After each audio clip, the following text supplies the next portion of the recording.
Hey everyone, welcome back to Evandale and Seekers of the Fall. Apple will not be joining us tonight, and a quick announcement: we will not be streaming next Wednesday or Thursday. In the meantime, any announcements or anything like that from anybody here? Hi everybody, Erin, my laundry here. How are you? I hope you're hydrated. A couple of people to shout out at our table. We have Myriad X, who is an incredible Mass Effect Stardew still, maybe 7 days tabletop DM on Saturdays. Jack of all trades over at her channel.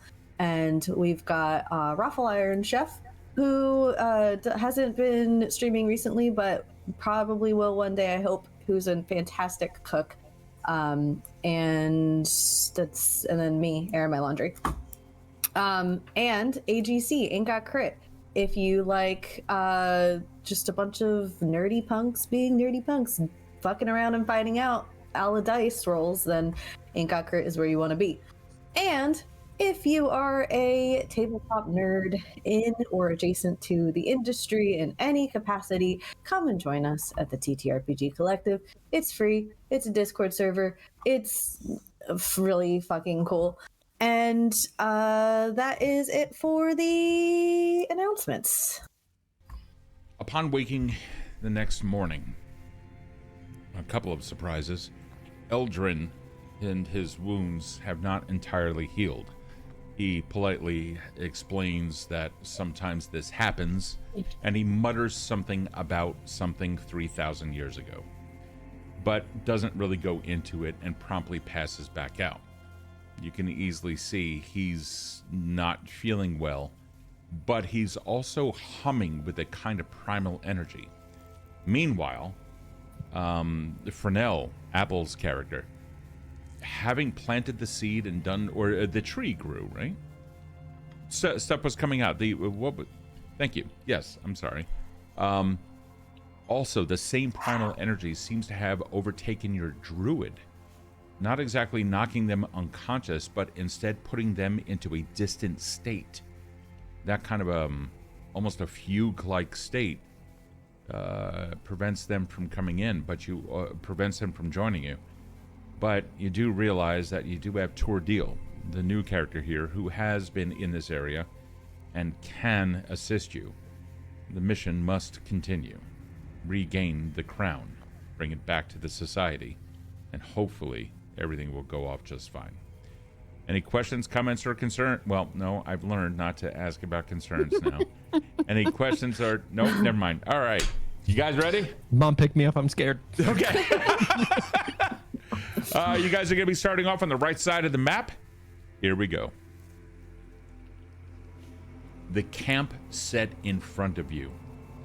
Every now and then, a patrolling figure moves around. It's the same as what you had seen before. Your camp, which was approximately half a day away or so, brought you here. But I'm going to leave it up to you because you are in control over the time of day. When would you like to arrive? Would you like to be protected by the shadows of the night, but also potentially have that used against you? Or would you like to be there during the day? And of course, you'll be able to see everything, and they will be able to see you. This is your choice.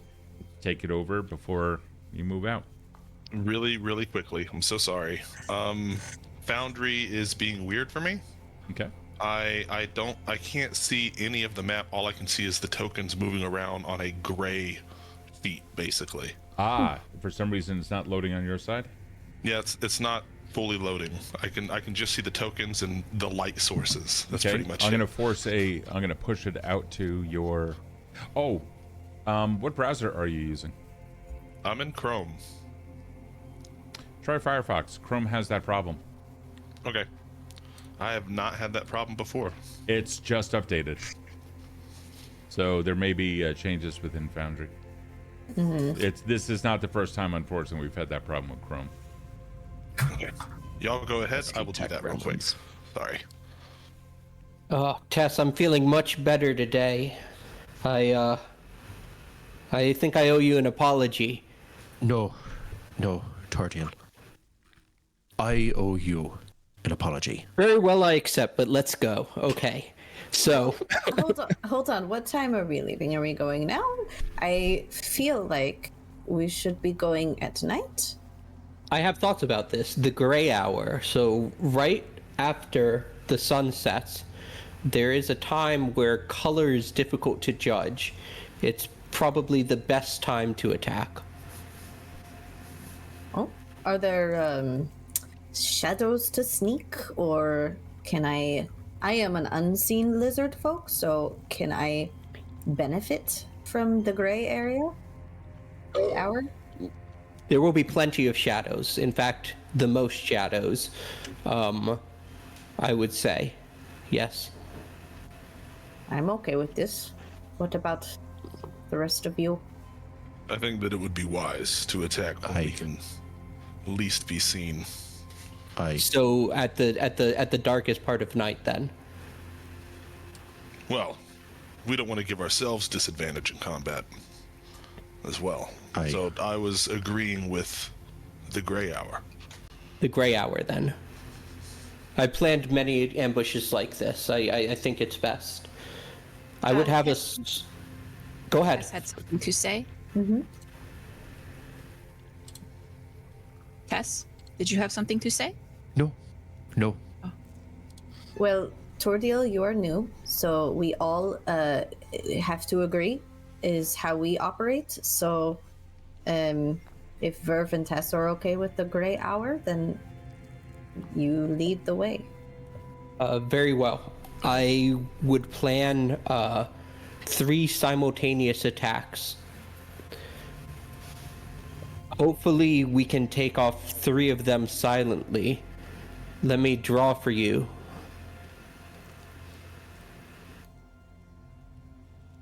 If I figure out how to draw on the map.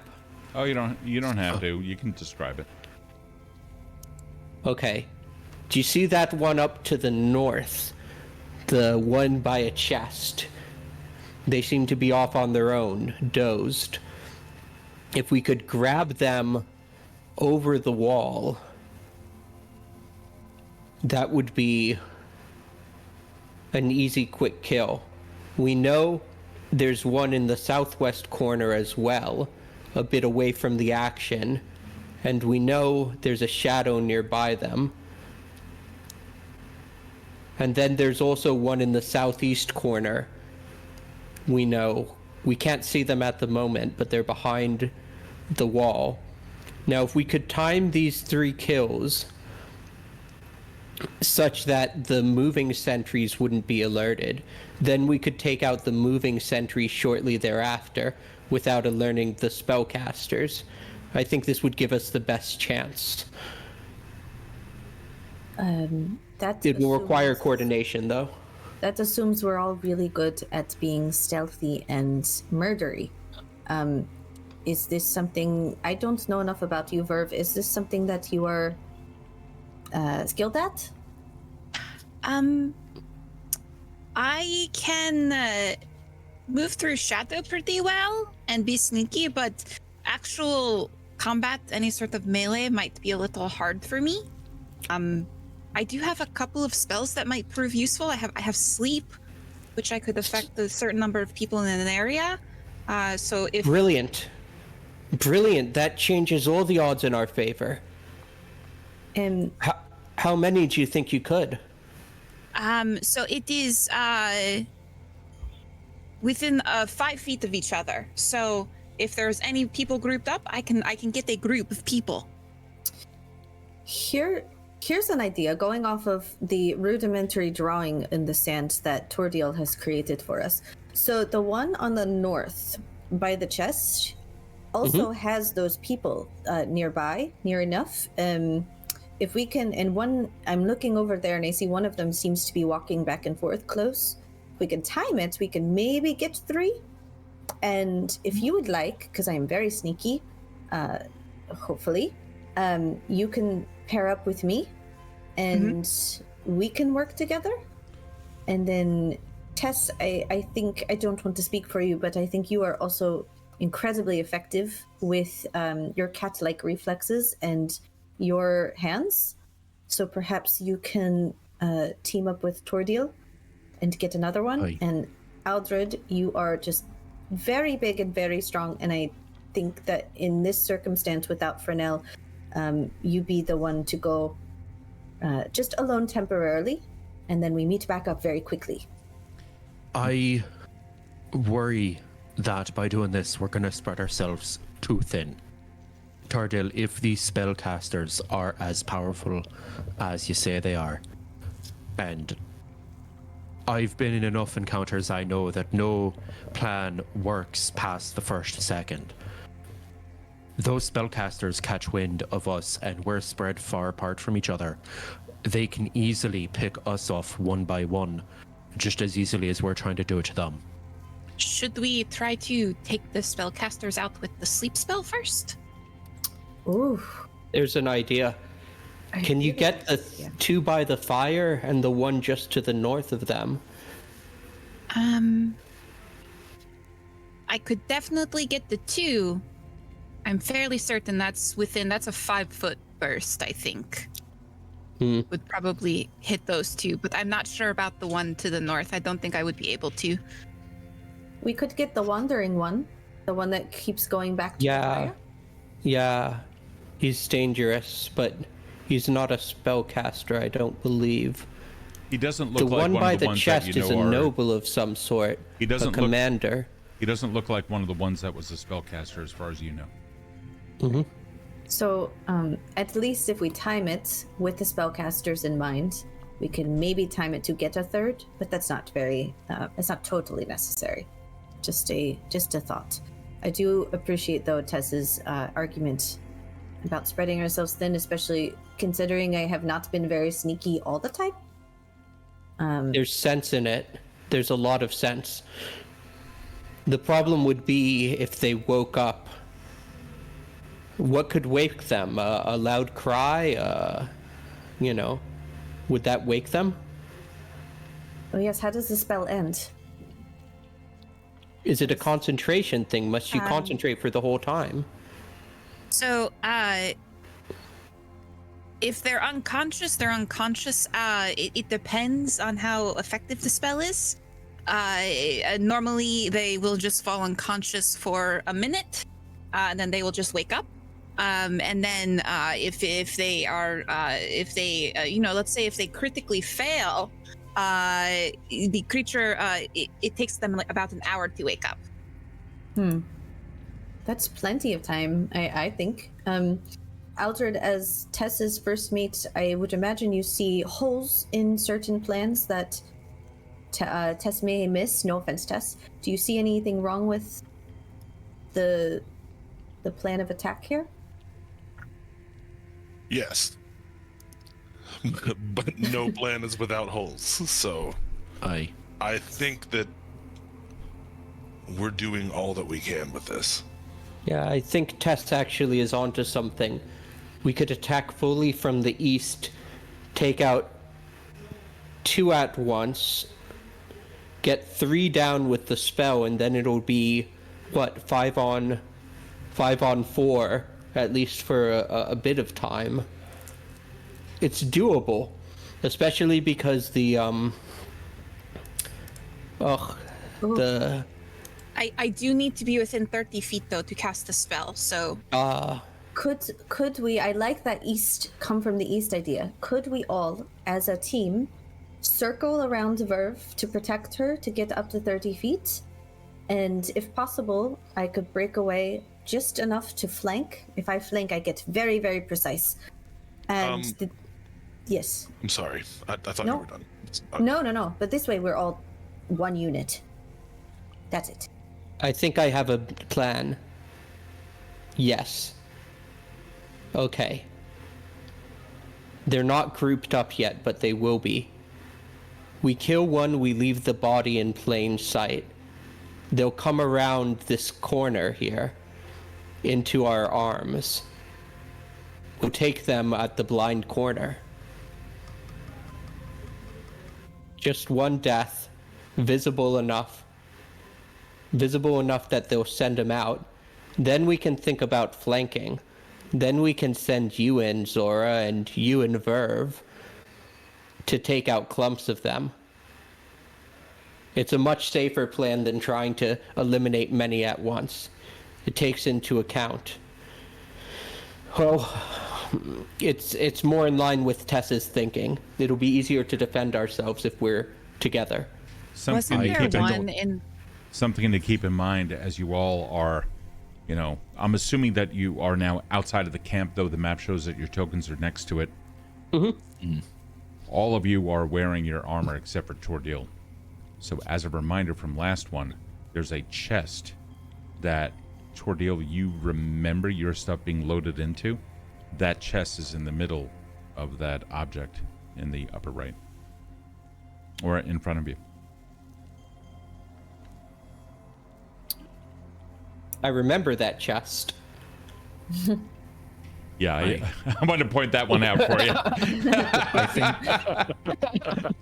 think priority number one. Yeah, do you see where he's walking? Yeah. Oh, yeah. Right there. Cool. Yeah. He's now looking into it. Trying things on. Yeah. Yeah, you see studded leather armor. He's trying it out. It's very clearly yours. That's my studded leather armor. Wasn't there a person in the lower right-hand corner of the map? Yes. There is. Yeah, there was. He's in shadow. Would we He'll be able easy to take off. him and then have him kind of be the person that we use as a bait? That's the perfect one. How do we know We should use upon- somebody as bait. Yeah, because how do we know that upon discovering the body from afar that he's not just going to yell out? What if And I we think- take that guy, because that one guy is on patrol, and he will walk around and notice that that one guy is not there? I want them to call out, actually, because we want them to call out and clump together, and then we can put them to sleep. The more people within 5 feet of each other, the better. I don't know that we can count on them clumping together, though. Yes. Precisely. Yes, We can Oh. spellcasters Bank. could very well leave. If the person was killed by a rapier, they have a prime suspect. That Listen, doesn't mean that they're Tor'Dil. going to group up, though. It will mean that they'll think I'm alone, though.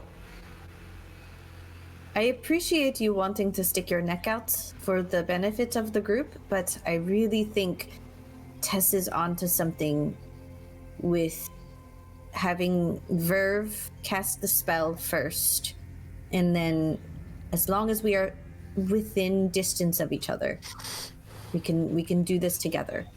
Very well. Only 5 versus a few. Well, then I'll kill him and hide the body. And then we'll take off the next one. Exactly. I think we should stay relatively grouped up, work as a unit, taking out individuals, and then working our way around to the outside of the camp. I've noticed that the one on patrol keeps coming to the northeast corner of the camp. Tess, what if you and I hide behind the boxes at the end of that corner as he comes around, and the rest of you handle the one in the southeast corner, and then we have enough space to group up at that treasury. Oh. And if you're good with going through shadows, I will come with you once we get the bottom right guy, and we'll go to the other shadow closer to the spellcasters, and then I will have your back when you cast the spell. You all have backup with Tor'Dil, and then from the southeast corner, we can go to the treasury, and you should be within range to get the spellcasters asleep. This is the best plan we've heard so far. I'm okay with this. How come you're captain if he's the smart one, though? But he's not. Nepotism. Well, I'm okay with it. If you guys are okay with it. I'd prefer if we could take out the one in the southwest who's alone. I don't think we'll have the time for that, though. We might. If I can get to that, the shadow near the spellcasters with Virve, as soon as she casts the spell, What else to do? Huh? What else to do? The guy stands right on the other side of chests and pallets and other wooden bits. He's now looking around in a little bit of a hurry, having shouted something out to the one up top. Which of you speaks the native language of this region? You heard him say, I just heard voices out there. I make a hand signal to hush everyone. The other guy shrugged it off, and this guy returns to his patrol. We may continue quietly. Yes, I think now is the time for action. Yeah, oh yeah. Aldred and I will go north, all you go south. Yes. Since we are engaging in all sorts of fun here, we're going to go right into initiative. Yay! Now, go ahead. I'm so sorry. Is there an opportunity to like circle around to get into places, or is that? Yeah. Until you are discovered, you can continue to work on the basis of surprise. Perfect. Okay, cool. I will be sneaking. Yep. Everyone get into place. Yeah, down there. So hold up. Down here, this is a very large rock that you're now crawling on top of. So I'm going to ask you two for athletics checks. No, I don't want to be on the rock yet. Okay. If I can make it over that wall to stab him in the neck, I'm gonna do that. It's a low wall, maybe 2 feet tall. Oh, easy. That's perfect neck stabbing height. Great. Zora? Yes. I got the 15. Not a problem. Yeah, you met to scramble up, and yeah, that won't be an issue. Was I right in how this will be enough cover for me and Tess right there in the northeast, those crates and everything? Enough. Are you asking me? Yeah. How would you like the GM to answer that question without giving away what the NPCs know or don't know? Well, what I mean is I don't know the height. Oh, okay. Now I understand. It was like I didn't know what you meant by enough cover. Yeah, you have enough where when they walk in front of it, there are shadows there. Like, for example, let me take this guy and hold on. Come on, you. Oh, no. I'll say I can't. Yeah, you're fine. Behind there, you realize that if you duck down, no one should be able to see you on the other side. Okay. That's where. Sorry, I didn't know what you meant. I was like, no, Steve, are you asking me what the NPC if the NPCs can see you? I'm like, motherfucking. You feel a crossbow bolt embed itself in your kidney. They can see you. It's bad. Do you want to be the one to grab him and pull him back, or do you want me to? I've got them. Okay. Then you're gonna want to be the closest to the corner, and I'll be right beside you. Before I scrambled up on the rock, I looked back at Virve and I said, "Stay close to me when this is done, and we'll go to the spellcasters." I give Zora a little thumbs up. I beckon for Virve to get as close to the wall as possible. We are right now waiting for the moving person to be out of sight of the one that we're going to You be killing. see the shadows moving. If you don't move your token, that token will see you. Tess. There you go. No.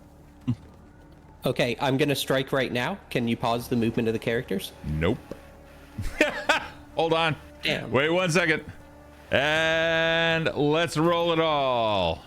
Okay. Here we go. Oh my goodness. Yeah, so they automatically stop upon once the initiative goes.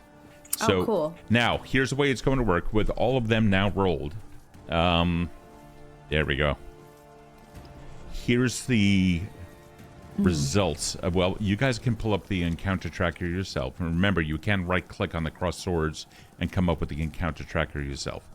Now that everything's been rolled, it does not yet mean that this is going to be the final order. Because until they notice you, or another kind of reaction can be had, they cannot yet act. And if you get to go before they do, then of course, or excuse me, if you get to go before they do, they're going to be caught off guard. Their AC is going to be dropped to you. So that's really what it comes down to. Alrighty. We have a order of 2 of them, then Aldred, 1 of them, then Tor'Dil, Zora, and Virve. Several of them, then Thessalia, then 1 of them left. Oh no. I'm not going to go into the details of that, but keep in mind, right now, Aldred, you have the top. What are you doing?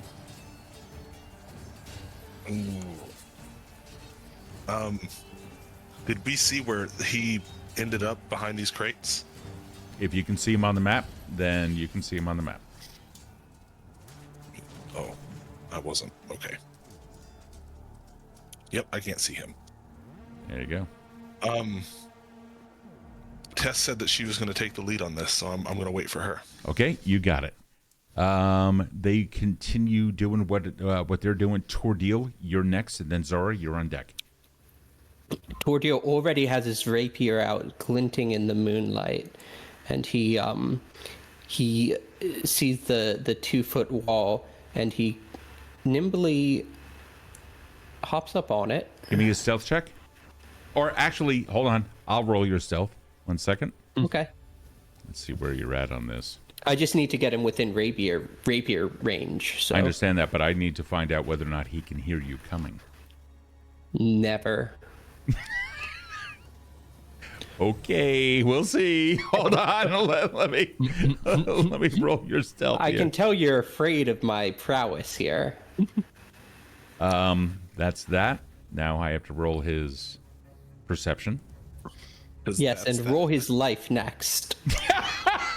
Oh my fucking god. Steve's not afraid. It's not a dagger. It's a rapier. Totally different weapon. Right, of course. It's longer and more threatening. This is fucking A. Here we are.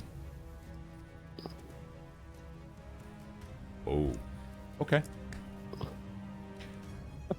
So, don't like as that, Steve. far as you know, there's been no movement.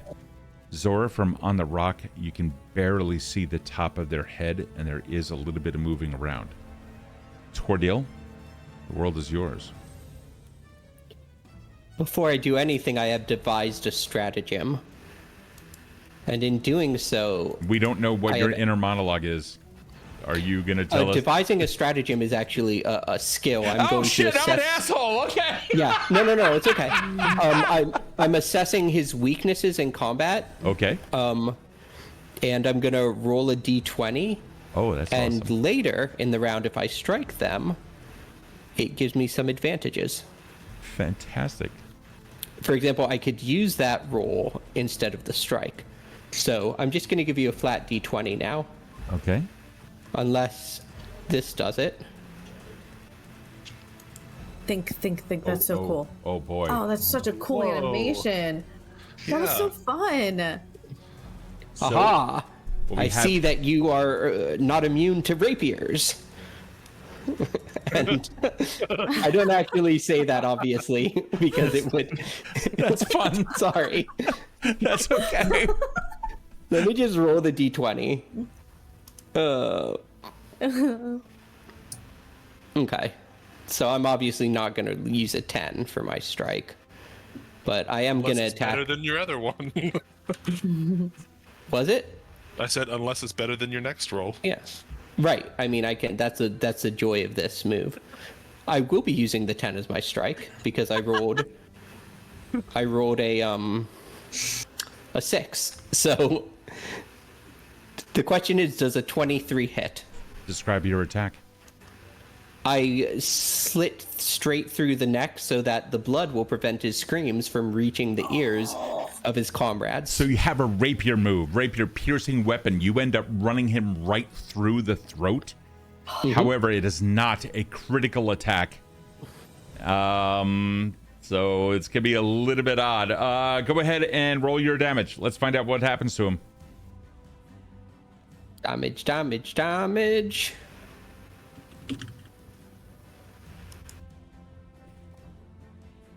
That's going to be a total of 10 points of damage. Mm-hmm. There's a... He makes gurgling sounds and grabs onto the rapier. That was... You moved into position. You took 1 strike. Does the other... was the other action that you took? And yeah, it was. Okay. Yeah, devise a stratagem does take a turn. Okay, so it looks like that you were done with your actions, right? That is true. Zora, and then you're up. I am done. Okay, I see what's going on, and I say, oh no, you don't, you go to sleep. And I go up to him, I'm up to like where his neck is, and I'm gonna take the falchion, and I'm going to fuck him up with that, with the sneak attack. I'm going to also give you advantage because you have a height advantage on him. Okay, I got the sneak attack. How do I do this? Oh, that's not what I do. Falchion. You want? I got it. That's a critical miss. Oh, You have Alvin advantage. Actually, Oh yeah, I got Hold up. You also are rolling with advantage. rolling with Oh, yeah. advantage. I forgot about that. Okay, hold on. Let me roll one more time. I take that. You missed by 1. Oh, I use my. Oh, we don't have a hype train. Fuck. No, we do not. But we have what's the Alvin advantage? Can I use my Alvin advantage? Yeah, Okay, I'll do it again. go ahead. I do much better. And I say, go to sleep, and I stab him with a. Hold on. 10, and then I get an extra 6 for my sneak attack, which is 6. Describe your attack. I see exactly, as a mastermind myself, I see what Tor'Dil is doing and kind of like figuring out the situation. And I have also devised a plan. So as the rapier goes into him, I go, he starts to grab the rapier, and I'm like, oh no, you don't. And I go up to his neck, and I stab him as well in the back with. do our swords cross and make like a little heart? Yes. I look at Tor'Dil and I say thank you, and let's go. And I gesture for Virve to follow, and I'm gonna use my last action to. Why can't I measure? I'm gonna use my last action. No. To. Oh wait, it won't. Hold on. I'm gonna move as close as I can to where I need to go. I don't know where you need to go. I'm getting there. Oh, here's the feet. 30 feet, I think, is my thing. Right. Your move? Yeah, my move. I believe it's 25, isn't it? Oh, then I take 5 feet back around, and then I shout, end my turn. Alrighty. Virve, you're up, and then several of them go. So how does this moving through shadows work for me? You simply work. That. Yes. So, when Frenell summoned it, the powers of shadow were also summoned up within you. This was last night. You then slept. When you woke up, you began to notice that that shadow and that shadow are connected, but not in a normal way. You simply will teleport, or the effect of a teleport, you'll be able to do that within 30 feet. You're currently in shadow, meaning you can move anywhere within 30 feet, providing it is within shadow. And, Okay. and you do not cross the distance between. How many times can you do that in this game? 3. 3 for this session. Use them up. Yeah. You're just going to bing, bing, bing. Let's see. I'm going to try to move like with Zora. So this is a normal move, right? Can I move through the shadow to get up to Zora? Because I would have to. You can. What I'm telling you is that there are no opponents in between you and it. Would you want to take up one of your 3 to traverse a terrain that you can normally walk through? Yeah, I guess that's right. I can easily walk over the wall, right? Yeah, that's not a problem. I'm just going to ask you for stealth, though. Okay, and then I'm going to use the rest of my movement to Got it. And I'll roll your go right stealth. here. fantastic. I'll also roll your stealth for you. One moment. There we are. And Steve, just for the record, I think I should have done an extra 2d6 damage because it's precision damage. Does that matter? He's dead No, right not now. anymore. Okay. Thank Yeah. you. Thank you for that. I'm still learning. I'm still learning this class, so No, totally you're cool. asking to Totally learn. cool. Yeah. yeah. Valid. While you two were moving across Zora, no one heard Zora. Virve, a little bit by the dead body, a foot hit a pebble. But outside of immediately being seen or immediately being next to Virve, Virve moved completely silently up to Zora. okay. And I have to get within 30 feet, so I can use my other actions to move further, right? Yeah, absolutely. Okay, I'm going to I'll be right there. trying to stay out of that light right here. So you see how And- you see your line. If you take a look at your line, you'll see now it's purple. Before it was yellow. The purple is indicating that you can continue taking your move. The moment it turns red is when you have now moved beyond your Okay. range. Okay, so I'm going to move right up here, and hopefully those boxes will at least partially block me from anyone looking for me. They do seem to be blocking some campfire light on your side, so Okay. that it would seem to be that way. Okay, perfect. And then that is going to be my turn as I ready up the spell. Okay. One. I'm of so excited. them- let's see. This one here is going to move. Come on, you. Move here and down and talk to that one for a little bit. That one's dead. This one, sleeping. Another that seems to be unconscious.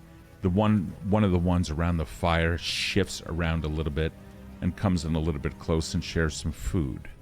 Thessalia, Excellent. you're up. My heart's not racing. Yours is. I know it's so Tess good. Is going to quietly run around or tiptoe around to get behind this guy and. Stand by. I'm going to roll your stealth. Yep. Let's see where you're at.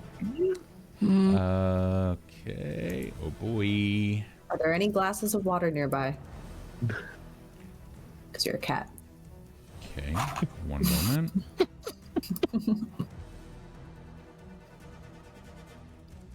Huh. All right. And lastly. Oh boy. Oh no. Oh right, him.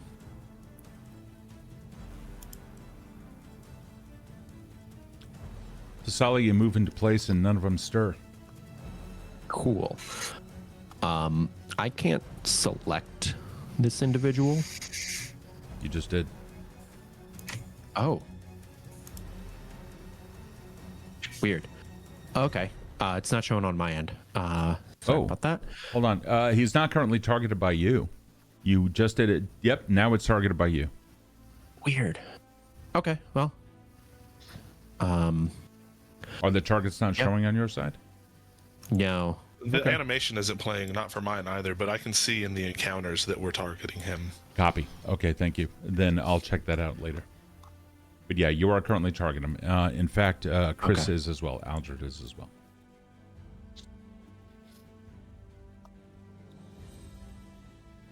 Okay. And then I'm going to try to grapple. Okay, that's not working. You're going to grapple? Yep. Ooh. That's a natural 20 for a total of 37. You. Oh my can god, you please tear his arms off. It's a grapple, so he's absolutely not moving at all. Yes. Yeah, critical success for a grapple is your opponent is restrained until the end of your next turn unless you move or your opponent escapes. I would like it to be, if possible, a fully stealthy, just like, and like grab them. Dude, you rolled a nat 20. Yeah, he's completely quiet. You now have him like, and he's bound. You managed to even get your tail into the action. Yeah. A quick question. Because I held my turn, will my turn come into action right after Thessalia's if I want it to? Yep. Or Yep, you get Awesome. to into exactly. Yeah, that's how that works. Which is that what you would like to do? yeah, because I was thinking with the critical success, like I would be waiting around the corner with the blade of my glaive out, and we're just gonna run his throat into like the blade of my glaive. Sure. I will insert you there right now. Okay, you'll be able to go immediately after Thessalia. If that's what you want to do. Yeah, and then Tessa's final action would be Hold to on, try to- Aldred, get your ass back. It's not your sorry. turn. What the fuck you doing? What the? It's so excited. Very stoked. And then I would like to drag him closer to Aldred. Yep. Go ahead and move to the location where you want. Again, you rolled a 20. You're just gonna get this. Okay. Thank you. So you want him here? I would position him so he's between. Yeah. To right there. Thank you. Not Yep. a problem. Aldred, you're up. Oh boy. With Thessalia's help, I'm just gonna try to run his throat in. Well, yeah, go ahead. Do what you gotta. That's a 27. That's a 14. He can. Oh, you can see. Oh, Thessalia, you have him completely wrapped up. You can also tell that when he glanced over and he saw Aldred's attack coming, he started moving in a way you heard a pop as his shoulder started to started getting out of socket. You still have him completely locked in. So Aldred, go ahead. Roll that damage. And that's 11 points of damage. Yeah. Well, oh, was it a critical hit? Yeah, it's a critical hit, man. Oh shit. Okay. Holy shit. Do you want a card or do you want to just do the let's- double damage?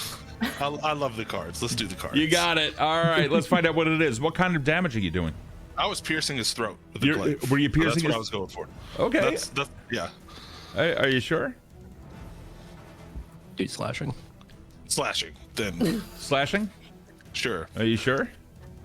I don't fucking know. You're making it hard. You're making it real hard now. No, I'll go with what I said originally. I was running him through the throat. You got it. So that is going to be piercing damage, normal damage. Crit effect is he's going to be stunned 3. If he lives. Well, yeah, I mean that's going to be the real effect completely. So go ahead and roll normal damage. I already did. It was 11 points. You got it. Let's bring down 11 points of damage. He takes it, and he jerks his head around. You're unable to do as much damage as you would have liked, but and he looks like he can withstand a little bit more. So with the glaive in his throat, I also want to grab the back of his head and start pulling him into the blade. And I don't know how exactly that would work as an attack. Could you help me there? Yeah, absolutely. So we're going to say that the glaive itself, he's already in a caught off guard, and he's currently pinned. He's not going anywhere, and now he's also he's also suffering ill effects. Yeah, he's got all sorts of negatives on him. So the glaive, a two-handed polearm, you end up choking up on that to grab the haft immediately behind the blade.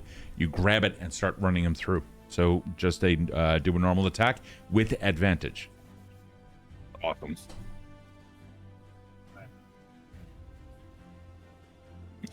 Yeah, 26. Yeah, that's good. Go ahead. That's awesome. Go ahead and roll damage. And that is another 11 points of damage. Holy fuck. Yeah, let's apply that. He You can feel an unnatural stiffness to the muscles. He's not taking this damage easily. Strong fucker, isn't he? Oh, I yeah. whispered to Tess. You still have another attack, don't you? I'm not gonna take that chance. Exactly. What'll happen? I mean, what's the Well- worst that'll happen? Well, shit. Yeah, you're right. You're right. I'm gonna And go you're for rolling it with advantage. Keep that in mind. Yeah, let's go. 17. Is going to hit. Roll damage. Let's go. That's 9 more points of damage. You can feel his body kind of shift. He's now getting into an incredibly frightened state. Shock. He hasn't even had enough time to enter into a state of shock. But Aldred, you're done. The question is whether or not he's going to be able to alert anyone. So let's find out. We're putting him through. Let's find out if this one over here notices anything. Secret roll is made. You two on the other side of the wall in the distance that can barely be seen. You kind of can see the two. I think you can see the two. Yeah, you can see the two figures over there. And so far, they're not stirring. It's the top of the next round. Congratulations. You guys have done extremely well. So, this one up at the top takes a step out. Kind of curious. Where did his friend go? He was there a second ago. Bent down to take a pebble out of his boot. And now he's not there. He begins looking around. Perception check. The secret roll is made. Tess, you hear footsteps coming closer to your direction, or coming closer to you. Yay. Let me see if he can see you. You ain't seeing nothing. Get out of here. Tess, there seems to be... No, you are just on the other side of some stuff here.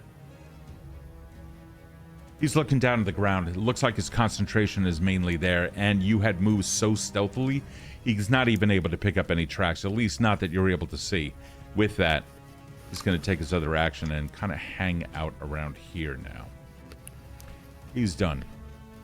The next one. This guy, he's going to try and escape. He's not having... He's...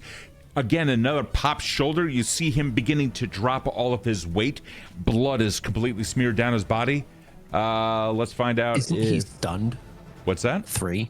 Isn't he Yeah, he's stunned stunned. 3? Oh, shit. That's right. He is stunned 3. Hold on. That's He right. thinks real hard about escaping. Yeah, it does. It does, actually. Hold on. Let I'm me... losing a lot of blood. It's just 1, 2, 3. Where's the stun? 1, 2, 3. There we go. Okay. Sorry about that. No, you're good. You're right. I was like, he's going to try. Not too, well, actually, but... Wow, Steve. I don't know if you've heard of these things called rolls. Okay. Each time you regain actions such as the start of your turn, reduce the number you regain by your stunned value. So, in this case, he's going to get 1 back. He has 1 move that he can do. No, he was stunned 3. And at the beginning of your turn... Okay, so each time you regain actions such as the start of your turn, it is now the start of his turn, reduce the number you regain by your stunned value. Then reduce your stunned value by the number of actions you lost. So if you had 4, you would lose all 3 of your actions in your turn, reducing you to stunned 1. On your next turn, you would lose 1 more action, etc., etc. So at this point, he has 3. It's going to be removed by 1 at the beginning of his turn. That leaves him with 2 actions he cannot take and 1 that he can. Okay. He's going to attempt an escape. Let me roll his athletics. It's a DC of 27. Not a chance. Fall off the poker like a marshmallow.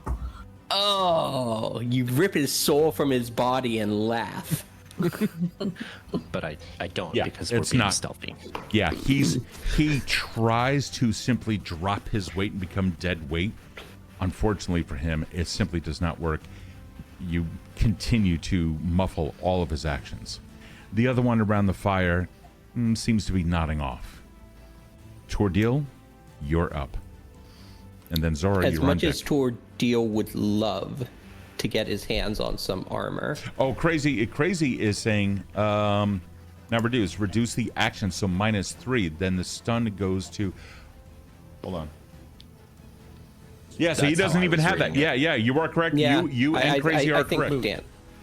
Yeah, I was thinking at stun 4, what would be the purpose of stunned 1 if he gets actions back every turn? No, you are correct. Yeah, you are absolutely correct. So he did not, he was unable to. He was completely knocked out. That was my bad. I apologize. You can count that, It was that moot. roll towards his next turn. Yeah, you can go ahead and give it full inspiration. Tor'Dil, you're up. As much as Tor'Dil would love to get some armor, he's sticking to the plan, unlike Alvin. And he is going to move as far as he can along this wall. So you're not moving stealthy, I assume. I am moving stealthy. At half speed? Shit, I didn't measure anything. Yeah, that'd be half speed I would move You if want it to take was stealthy. reconnection Steve, this successful. This is the most fun I've ever had in combat, Steve. I'm glad you're I liking it. usually hate it. I usually hate combat. No, you guys plan this out. But Tor'Dil, it is your turn. You moved all of your that is all of your actions to move that distance. Zora, you're, I am going to give a thumbs up to Virve and ask, sort of like, give her the hand signal, like, wait for my signal. Are you telling dude? No, I'm just making hand motion. She doesn't understand it. Silly boy. Okay, and then my turn. Okay, hold on for 1 second. I'm rolling your stealth. Thank you. Myriad, were you saying something? Because you're. I was just gonna say I give a thumbs up back as though like that means anything to me. Oh, fantastic. Zora, you go. Virve, you're on deck. Okay, I am going to sneak, and that's half my movement, so 30, hold on, 25, 50, 75, so 35. Right? 35, yeah. 37.5. 37.5, thanks so much. 37.5. I'm going to, as I pass by, I'm going to just be like, we got this. up to Virve, and I kind of give like a flash of my falchion that's like drenched in blood. And and then I shall end my turn. And it's first. I'm going to move up right here. And I'm going to use a ruler, I think. Oh. That is so perfect. How far away are they? They're like within 30. They are. It's like 20. Oh my god, 28 feet. 29.82. Yeah, this will affect both of them if you have a 30-foot range. So I'm going to put it right there. Oh my god. It's so pretty. Oh boy. So they have to make a DC 21 will save. All right, let's find out. Oh god. You know what? I'm gonna make this a public roll. Let's find out. One rolls a 1. Yeah! Shut Oh, I got one of them. The other has a crit success. Oh Get boy. Oh, damn. So sorry. that one is unaffected. The other one, the creature falls unconscious. If it's unconscious after 1 minute, it wakes up. So the one is unconscious. The other one is unaffected. But that was the one that you said was falling asleep. So would his companion have noticed that happened? Hold on for 1 second. Oh, I mean, this is. That is so good. Such a good note. Let's find out. Hold on. Hold on for 1 second. Let me Also, grab. didn't you say on a crit fail they sleep for like an hour? Isn't that So what you said earlier? Yeah, but it like the crit failure is crossed out. It's a failure by 5, not a crit fail.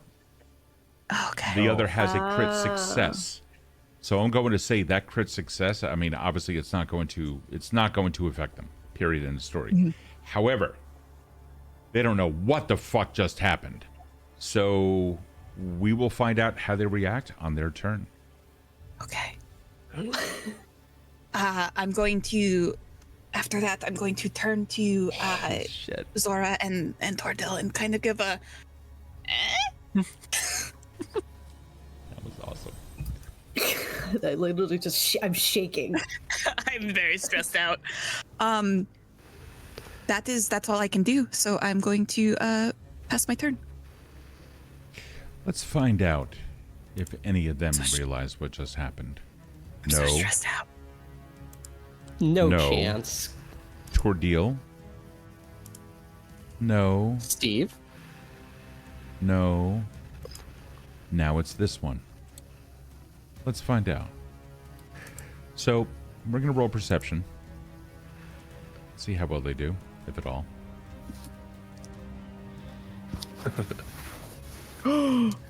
That's an 11. That was a public roll. They do not realize what has just happened. They think their friend simply fell asleep naturally. Oh, just taking a little nap there. Oh, so nice. That's that. So that one is done. We're going to start off at the top of the round. Me and Aldred didn't go. Oh, I apologize. Hold on. Why didn't you go? That's so weird. Hold on. Let me go back. Maybe because you moved Aldred to a different place in the turn order? No. That was absolutely my mistake. Thessalia, you're up. Okay. Put his head into it. This guy is basically hanging by a thread, correct? Would you like As to far make as a I- medicine check to find out? You No, can tell he's I will- got copious amounts of blood, but he's still he has life in him. He's actually Okay. hanging by a glaive. Yeah, no, it's not good. Okay.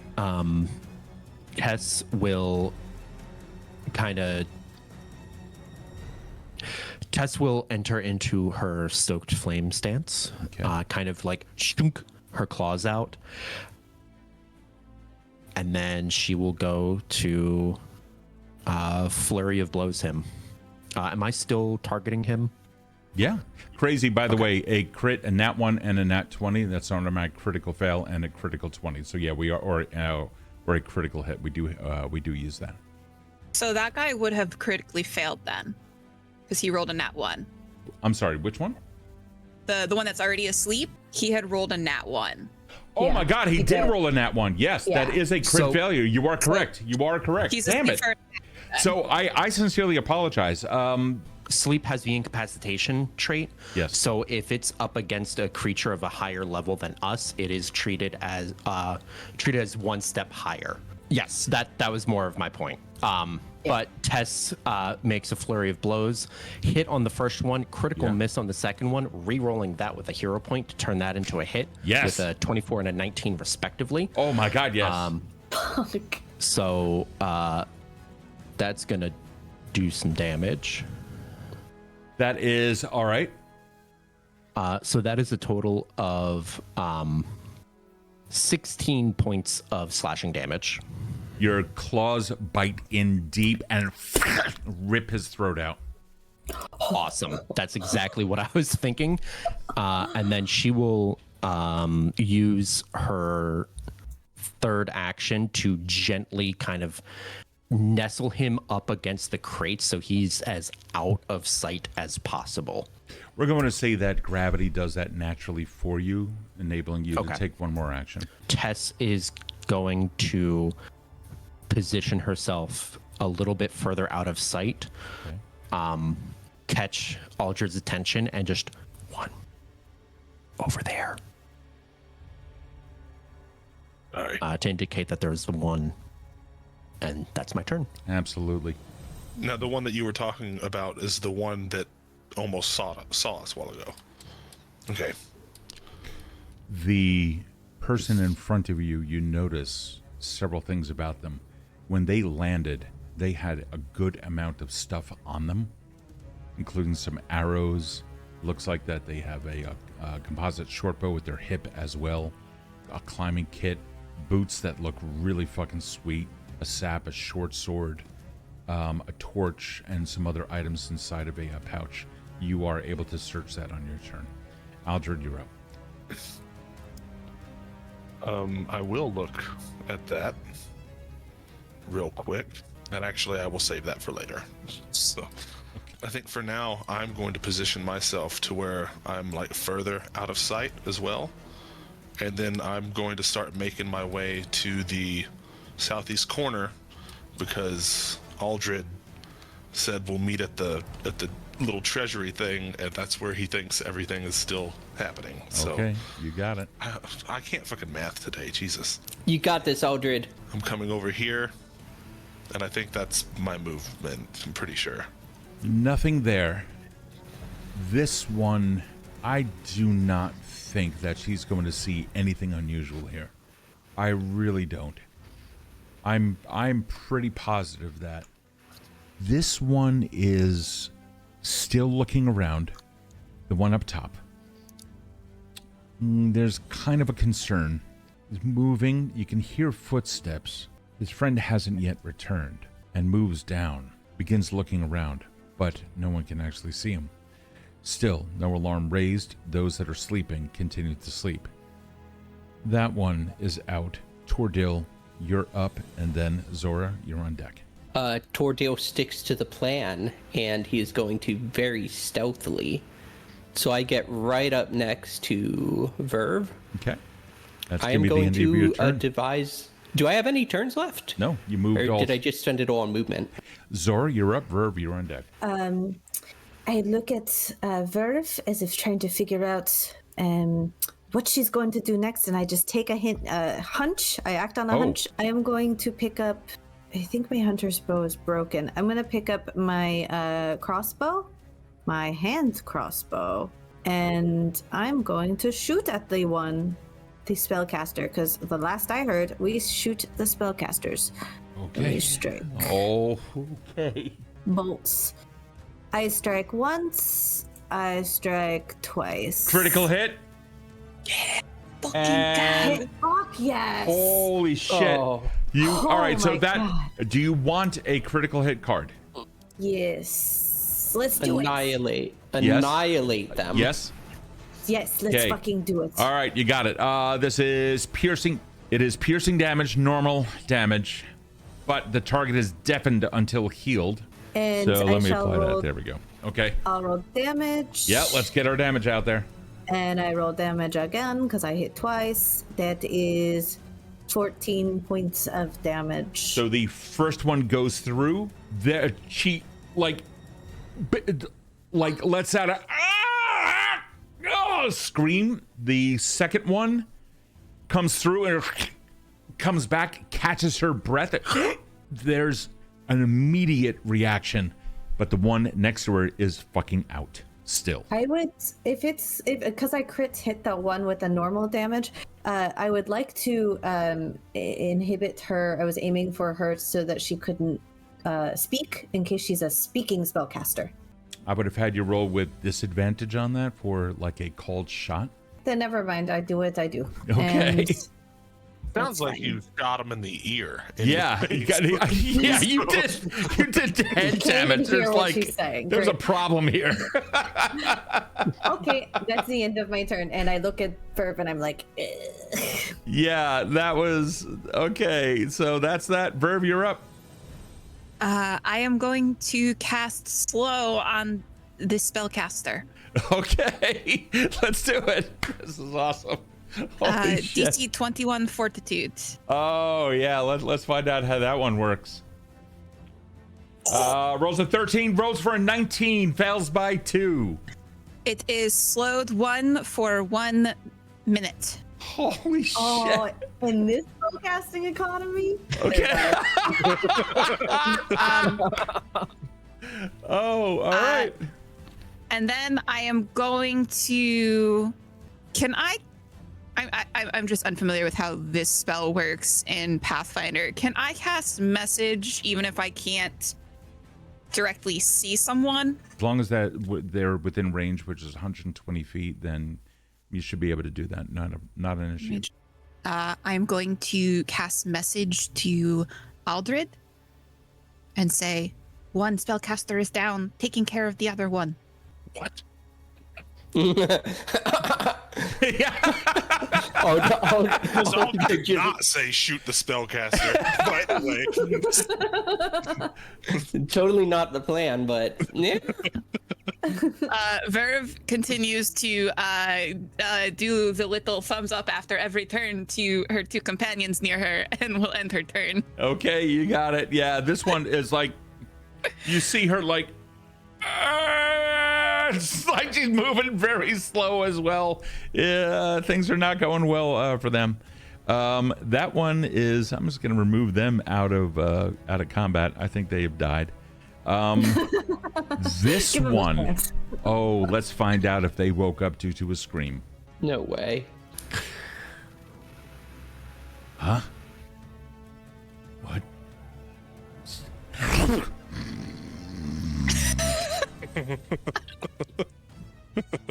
And this one likewise.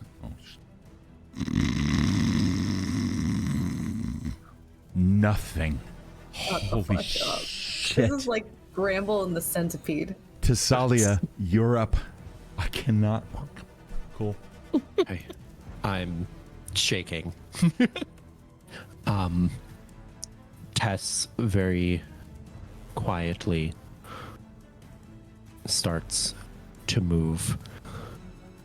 She stops when she sees that guy, and she's going to try to go for him. She's going to quietly Let me roll your move stealth. up Okay. over there. Thank you. You got it. 1 second. Let's find out what's up. As that was a private roll. Remember, you're moving at half speed unless you have a Yep. Corta. The voice calls out into the night. Corta! You moved at how much? What was the distance that you crossed? 25 It feet. was 37 feet. give Okay, or take. so that's all 3 of your actions then. No, I have one action Yeah, left. 40. because my That's right. speed is You now can move up 40 to. feet. Ooh, okay. Yeah, so that's still not enough. She will bide her time Okay. hidden Alrighty. behind the roll, the cart. Aldred, action comes to you. Yeah. So in the span of 6 seconds, I heard a scream, and then I heard Virve go, "We got one sorcerer, we're working on the other." And then I turn around and Thessalia's gone. I'm just like, what the fuck is happening right now? You also heard someone say Corta. Corta? Yeah, I heard that too. And so I guess moving forward, Are you moving stealthily? yeah, I am. Okay. Yes. Okay. I would move up to where I'd see Thessalia. I think I just moved 2 feet. So, Sure, Thessalia. Well, go ahead and finish what you're doing. Just keeping in mind that you're moving at half your speed. yeah. And then as soon as I see Thessalia, I am going to pop this wall right here. I don't know, how high is that? Is that a wall? I don't know which wall you're referring to. Right in front of me. It is, but it's like 1.5 feet. Okay. Yeah, I'm gonna hop that wall and try to sneak up beside Thessalia. Okay. So, go ahead. This is going to be all 3 of your turns. I'm just gonna be like, what is happening? So, And that's- Thessalia, what you heard was... Crack, snap, wood. Okay. There's a lot of noise coming in from behind you. Let me see if this That's guy... stealth roll, I assume. That was your stealth roll, yes. This is why they're Hey, blind. baby, Oh, God. All right. Well, go ahead, Aldred. Oh, that was it. All righty. With the scream, this one who's on watch immediately comes over, sees what and begins questioning, like, what the fuck just happened? sees that there's a little bit of damage there. Having moved, let me see. Stands up, takes a 5 foot, just takes a step off to the side, and is unable to do anything else at this point. But she's reaching in the back, trying to grab whatever the hell is stuck in her, and every time she moves around, it's just more and more pain. This guy, Kurta, comes around. Well, let's see. You guys can't see him. Nope. But he can't see us either. Until he comes up to here. Oh, baby, you picked the wrong side. Well, hi. He's and now is swinging for full effect. He is with a falchion, going to swing down on you. He can only take a single strike at this point on you. That is going to be a miss. Rolled for a. Now you have a glaive. You did not. It is a miss by 5. I'm going to allow you a reactive strike on him. He moved through. You were able to hear him coming up. Yeah, I turned right as he came up, and he spooked me a little bit. And so I ducked. Well, I'm really, really tall, so I moved to the slide from the falcon, and I'm trying to strike him in the gut. Yeah, go ahead. Target him and do your worst. That's a 26. That hits by 7. Excellent. Do your damage. And that's again 11 points of damage. Yeah, you swing and it's in by about 3 inches through armor that he's wearing and into the muscle, and he pushes your glaive aside and raises his.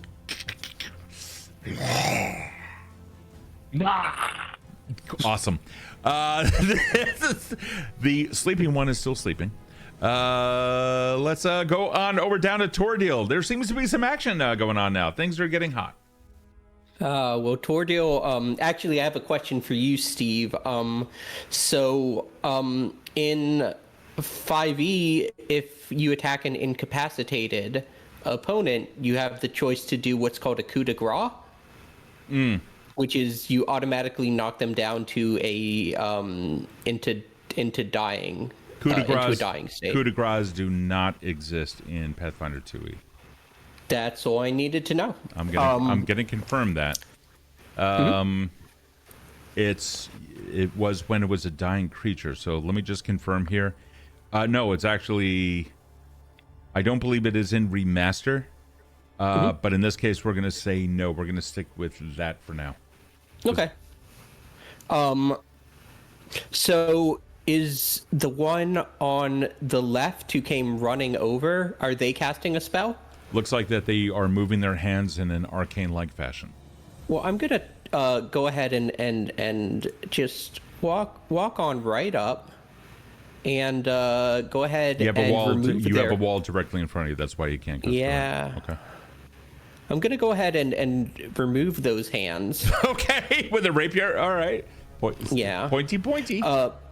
So how many action did it take to move there, though? How many feet did you move? I moved from right beside Virve. Yeah. How many feet did you move? There's a ruler that comes up. Let me grumble. You have to keep track of that. That's why. So you figured that was 21, and that's another 8 feet or so. Yeah, it's real close to one turn. We'll keep it at 1 turn. We'll say that you managed to vault it. That's fine. So you have 2 turns. In which case, I'm going to devise a stratagem. Okay. I'm going to take a look at the spellcaster and be like, but if you have no cans, you cannot cast a spell. And that's my internal monologue. And then I'm going to go ahead and try to remove those hands with my rapier. That's a 28. That's you didn't have the remember to target them. Yeah, and my stratagem wouldn't have helped anyway. Okay. Probably because I didn't take into account that rapiers are not slashing weapons at all. No, they are not. They're pointy. You slapped his wrist. That's what you did. However, I am going to go ahead and roll damage for that, Okay. which should be a 1d6 plus 4 for 5 damage. So you come there, good. Ow! They look at you like, what the fuck? Well, if it was a concentration spell, I did something useful. Yeah, See? oh, potential. Oh no, they've stopped. They can't deal with that. So that's fine. Tor'Dil, Can I ask, within character, are they surprised to see Tor'Dil? Yeah, as acted out. Yes. Yes. Then I give them my best winning smile and end my turn. Okay, sorry, you're up, Virve. You're on deck. I think Zora stepped away for a minute. Oh, Zora's not here. Okay, not a problem. We will hold on. Are they still on? They're in the chat. They are. Everything. Okay. All right. Cool. Then we're gonna just suspend that temporarily. Virve, you're up, and then Zora will go when Zora can. Okay. I think that. If I go here, That's a wall, right in front of you. I want to use my shadow movement if possible. Yes! Oh my God! Let's see. That is. Hold on. I'll be able to tell you exactly if that qualifies in a second. Yes, that. No, that won't, because the fire is casting a little bit of light there. However, I'm gonna mark an area. 30. It is so effing close. Yeah. It is so close. If you move just 10 feet to your right, you should be able to make that. Does me moving through shadows, does that cost an action? Yeah, it's going to take a single action. That's annoying. Fuck. Right there is good. Exactly right there is good. Right there. Yep. Okay. That's out of, there's a torch that's lit, like a standing torch, that's just outside of the perimeter of it. Okay. That's really cool. It's kind of jolting, and I'm like, and I quickly try to get my bearings. And then I'm going to cast a vomit swarm. Okay. So I vomit a bunch of like beetles and centipedes and worms. Oh, God. And they go directly at the spellcaster. It is not a pretty sight. Go ahead and place the 30-foot cone. It's a cone effect. Oh, Can I shit. get all 3 of them? Yeah. Okay. So technically, they all have to make. Technically, I mean, yeah, no, this is gonna work. It's gonna work. These are reflex saves, so the sleeping one is not gonna get a reflex save at all. Okay. These two, on the other hand, let's find out. Oh boy. One fails, one succeeds. The one in the white fails. Holy cow! So whoa, we just got massive subs, massive gifted subs. AT&T and Proud, thank you so much. Virve, because that happened on your turn, your next action on your next turn is going to be at advantage or with a fortune.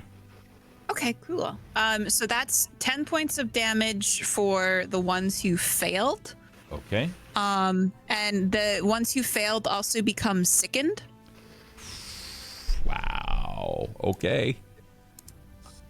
I don't think that there's half damage though for if they succeed. There is going to be. Oh, there is? In my case, yep. Oh, yeah. Okay. Yep. I'm not going to complain. Yeah, no, I would take it. And you rolled correct? Yes, you did. I see. Yes, 10. There's your 10. Okay, cool. So, yeah, that's the one. Let me apply the other. The first one, and that Tor'Dil ran through, that one was like turning around, went, ah! And then the next thing that he knew, just right into their mouth. The bugs just started going everywhere, poking at eyes and everything like that. Just not happy at all. The other one that stood up already had 2 crossbow bolts in her back. She like turns around, gets a full face of them, starts swatting around, not happy at all. These people are being shut down. And turn. I just rub some cockroach off of my face, and I give a thumbs up to Tor'Dil. That's Like you do. Tor'Dil, you hear some coming up from behind you. This one is at taking 2 actions in order to get there, and this one coming up behind you. No, we're gonna say moves over here. It's gonna take its full actions, and then uses a manipulate in order to draw out their sap, and then can't do anything more. Just as I planned. Meanwhile, let's see if this one is finally woken up, because there's a lot of just not even moving. This one, let's find out if this guy. Me. Let's, You can come in. okay. Well, they stay asleep. Thessalia, you're up. Yeah. They are me when I'm asleep. Guys, thank you so much for the follows. Really appreciating you out there. Thank you. Let's see. Thessalia, go ahead and give yourself a misfortune. Give yourself a fortune because of the follow. Cool. Thank you. I appreciate it. Yeah, Tess is going to use her movement to get around this guy to be flanking with Aldred, and just kind of give Aldred the nod. We've done this before. That's her first action. Second action is going to be a flurry of blows. I'm going to re-roll that first one because that for you can. the follow advantage. You got it. It's a critical hit. Yes. Do you want the card? No, I do not. Okay. The second attack was a miss with an 18. But she is going to do her critical damage. Okay. That is 14 points of slashing damage, and he takes 1d6 persistent fire damage. And just her claws just ignite as they rake across his back. And then for her third action, she is going to try to grab him. Go ahead and roll athletics. -10. It's a 35. Okay. Hold on for a second. You managed to lock this guy down too. Yeah, and he is. I feel like it's too late. I kind of like, as I come around, I see as Virve is puking up that vomit swarm. Yeah. I'm like, stealth is kind of out of the picture, but just in case, she Okay. is still going to wrap around and capture his mouth. So as you do, you are already beginning to feel some of the licks of flame that are beginning to catch on this guy. So little FYI for you. In close proximity, there might be a chance that if he goes up in flame, that I ain't scared. You might get it. Okay, just a little FYI. Aldred, you're up, and then one of them goes. You got it. As Thessalia grabs him, I am going to lob down with my glaive with a power attack on his head. Okay. Trying to split that skull. Let's see what you got. It's gonna be like, it's too late to be stealthy, but we could still shut you up. All right. Nat 20. Nat 20. Holy shit. Do you want a card? Give me the card. You got it. Finally, you're going to be able to do double damage with this one. Target takes a -2 status penalty to perception and ranged attack rolls until healed. Because It makes sense. I split a skull a little bit. yeah, you did from brow to chin, buddy. So not a problem. That is wow. Double That's damage. So I'll roll that. yep. By all Roll that means. damage. So 10, 14. So 28. 30 actually. No, sorry. Why'd you kill them? No. How did you kill them? I think I've already explained that. I split his fucking skull open. All you can see is like as soon as Thessalia got him, the fire started like licks of it started burning a little bit of his skin. He's just looking at you like, and you can see something about him that is not comfortable. Right before you did that, you could see his mouth start getting a little bit of like a greenish bile, and then it looks like he was about to spit on his blade, and then unceremoniously his body just drops. Congrats.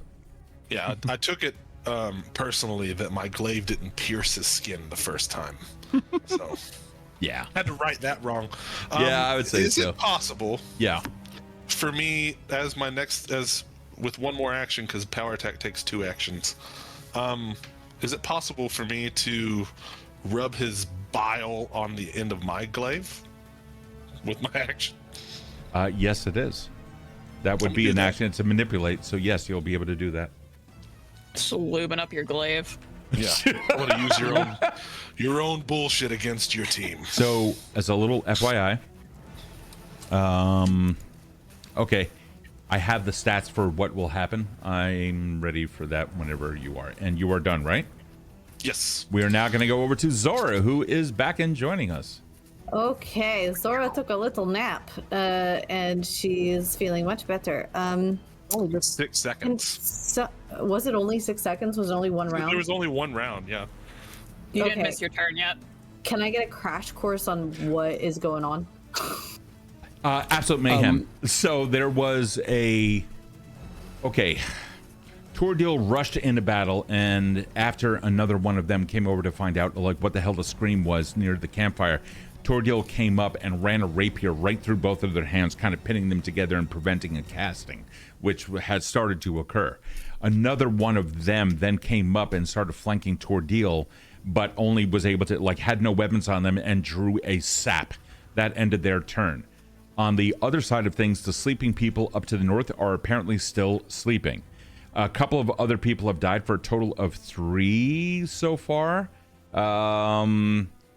And whispers have gone off. But you also saw Virve literally walk into a shadowy crack in the wall and go and then pop up in a very dark area between 2 light sources. Cool. And then vomit insects. Oh at yeah, me. and then a vomit Yeah. swarm. Yeah, it was fucking awesome. Cool.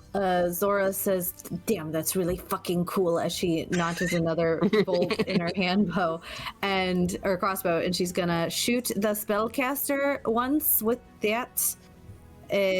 Which did you? Oh, you got it. Okay, awesome. That's a critical I got a hit. crit hit. Do you want a card? I don't want a card this time because I only got normal damage, so I'm gonna do the double damage. Okay, go ahead and roll critical. And Total that's 28 points of damage. 28 points. Let's find out. God. Yes. So I'm like, Zora's like, oh, she just threw up bugs. That is so cool. And I go up and I say, die, motherfucker. And I shoot the arrow right into her throat. Now I'm calling for She the turned around, got a face full of bugs, tried swatting it around. The 2 bolts already in her back, causing her tremendous amounts of pain, and falls back, her hair igniting in fire. Beautiful. And as I'm chasing after that with myself, as I come up and I get right here, I think that's 20 feet, and I am going to strike with the falchion. And did you a crossbow? What kind of crossbow? Small or big? Small. It's one hand. Okay. So I could do that, right? Or I could strike with claws. I'm gonna strike with my claws then. No, I mean, if you have the falchion in hand, and you can have 2 weapons in 2 hands, that's fine. Oh, I thought that was only if I took that feat. Okay, cool. No. You can do that. That's fine. That's why I asked. If it's a large crossbow, then you're using 2 hands, and that means that you would have to use to manipulate to draw your falchion. But you're fine. Perfect. Okay. So I do the map -4.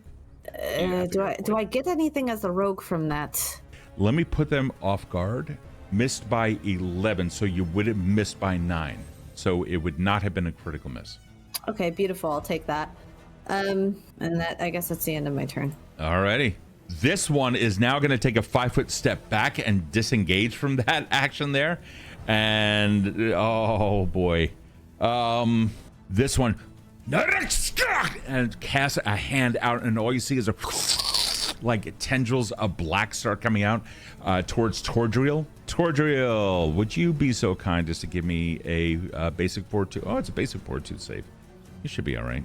Go ahead and roll fortitude. Okay, Captain. That's 19. Yep, you're fine. There's a, and you can feel a necrotic energy hit you. It goes. You are going to take half the damage. One moment. Yeah, it wouldn't be the first time I felt that. Their turn is also going to be done. Let me do the. Why isn't this Thanks coming for all the up? gift subs. What's up? Earlier. Thanks for all the gift subs earlier. Oh, it was ADD fucking Prop. amazing. Oi. And you're going to take half of 11 for a total of 5 points of damage. You can feel like necrosis beginning to take over some of your flesh and kind of oozes in uncomfortably. But ultimately, it's not all that bad. You got a good night's sleep. That one's action is done. We're now at the top of round 5. The sleeping one. Still asleep. Tor'Dil, you're up.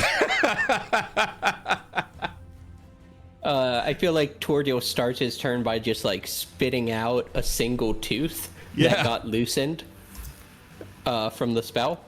Preferably not the DM. No, Robbie, don't worry about that. It was the person whose turn it was on that they get the bonus. I never get your bonuses. Sorry, go ahead, Josh. What were we saying? All right. And so I just like spit out a tooth that got loosened by the necrosis, and I turn around and I'm gonna double team this guy who thought he could sneak up behind me, but I knew he was there all along. Of course. And the first thing I'm gonna do is I'm gonna look at him and obviously devise a stratagem. That's a 1. Oh, it's not a very good stratagem. I think I'm just gonna attack regular. Don't forget to target him. Oh, thank you. That is oh, hello. Am I targeting him? Nope. Yeah, you can double right click. There you go. Am I targeting him? Oh, Yes. okay. Again, the animation didn't go off. That's weird. Understood. And go ahead and.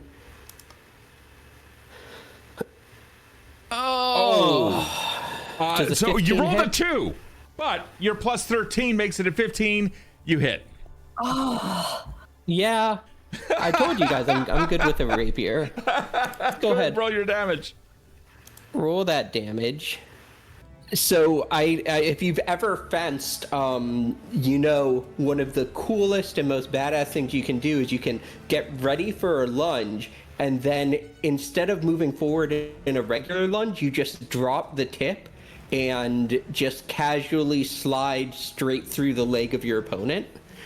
So that's called a which feint. is what? That's a feint.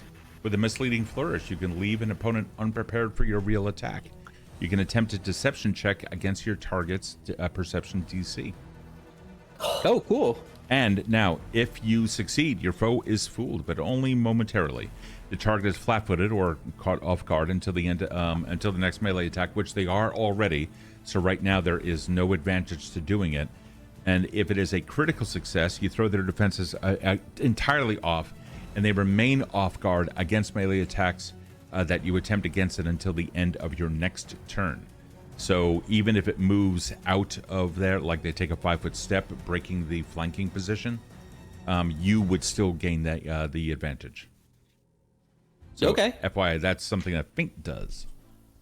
So I have 2 more turns though, right? Yeah. Yeah, I'm gonna hit him again. Okay. Oh, that's a 1. That's a critical miss. 1 second. Do I have the ability to re-roll that? Yeah, do you have a hero point? I'm gonna spend that hero point. Yeah, go ahead. Let's do it. Reroll. Have a great night, Crazy. Take care. That's a critical hit. That's a hell of a lot better. Fuck You want a yes. card or double damage? Definitely double damage. Okay, go ahead and roll your critical damage.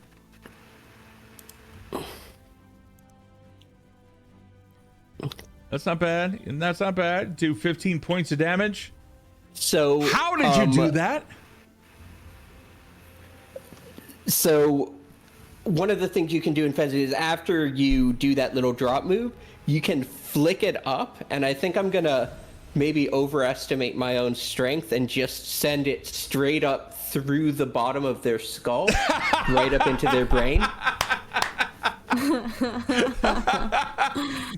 Yeah, that you do. You have one action left, my friend. This one just, again, it's just looking at you. And you also see a green bile beginning to form in its mouth. And then it just shut him down. So, I'm going to turn around to face the spellcaster, and I would, with your permission, do I look physically menacing in this moment? If you roll an intimidation, then I can tell you. Okay, well, that's what I'm gonna do. I'm gonna freaking turn around, and I'm gonna look at this spellcaster over here, and I rolled a 19 intimidation. This is going to go against their will DC. The spellcaster that's asleep? No. No, I'm trying to intimidate the awake one. Oh, that's a spellcaster. Okay. Mm-hmm. They look at you and they seem to already be concentrating on the next spell, not even really paying attention to you, unfortunately. But I'm sure the sleeping one now had a nightmare. I'm sure if it was someone else, they would have thought it was really cool. Most likely. Yeah, then I'm just going to sort of whip the blood off of my rapier then, and I've used 3 turns, so that is my move economy. Zora, you're up. Virve, you're on deck. Yes, I am up. I am going to take my hand crossbow back, and I am going to kind of be like, okay, move out of the way, Tor'Dil, thank you. And I'm going to strike once, and I'm going to go twice, and I'm going to go... That's 2 hits so far. And let's fuck it. Let's go for the third. I'm going to go 3 times. It's a miss. Not a crit, but yeah, it's not a critical miss. Just out of curiosity, did it happen to go beyond and into that guy over here? The miss one? That would be really cool. I'm curious now. That came from here, ran through there, and would go here. Where is this? Did that just... No, that would have gone right over his head. He's asleep. I was going to see if you could actually do damage through a miss. Either way, okay. You have your 2 hits. Go ahead and roll. Yep. That will be... just a 3 and a 6. I saw the 1 bleed. Okay. Nah, sorry. I was just clicking shit on my character sheet. Oh, that's cool. And then I say, okay, that's it for me. And that's the end of my turn. The cries and more. Let me... You can now see in the distance with the... Like it rings off of a nearby stone above his head. Turns around, takes a look, see... And you hear her... And like immediately starts getting up. Taking a single action to stand up, you now see something going on in the background. I need you to roll a DC 19. Oh man, that's 1, 2, and yeah. You see a blast of lightning comes straight out, not even caring for the other spellcaster. That one is going to roll a DC, let's see, it's going to try a reflex save. That's a 2, crit failure. Oh my god. He blasted his own guy so hard. Oh, not even fucking caring. Just saw that there was a major problem going on here. That is going to be double damage against that one. She fucking blasted him right in the back. Bye-bye. Now, the 2 of you, however, also need to do the same. For which one? So what's our... So take a look at the map, and you can see where the line is going through. So that's going to be Tor'Dil and Zora. So is that a reflex? That is a DC 19 reflex save. Thank you. Thank You you. got it. Easy peasy lemon squeezy. Oh, yeah, that's a 20. They got this. That's going to be half damage to the two of you, and yeah, but you both end up taking 9 points of damage. That thing, it comes out. It lit up the entire camp briefly. You now have a new combatant in, and they don't seem to be. They are none too happy. So, Use you, lightning boy. that one is done. Virve, you're up. Okay, that wasn't great. Oh, I what just realized. happened I there. just realized that he went after you, Virve. I skipped over you. It's okay. That's all right. You go That happens first. sometimes. Yeah, you get to go first. I think I'm going to move right here. Oh, Remember, if you stay in shadow, you can transport through the shadow. I do remember that. However, I need to see where people actually are for me to cast spells. So, and I can see this guy up here, right? Mm-hmm. Okay, I'm going to cast Agonizing Despair. Oh shit. Okay. So Okay, he cool. has to make a DC 21 will save. You got it. Let's find out what happens. That's gonna be it hits a 21 exactly. Lightning bolt went off. You then came up closer to the fire, cast Agonizing Despair on it, realized that it was taking damage from sources that it could not see, and began to, its mind not happy at all. It is now going to be frightened 1. He none too happy, very concerned as to what the fuck is going on, has no idea who you are, and still has sleep in his eyes and only sees you all as nightmares. With that, and I am a blast nightmare, to be fair. This is accurate. And Thessalia, you're up.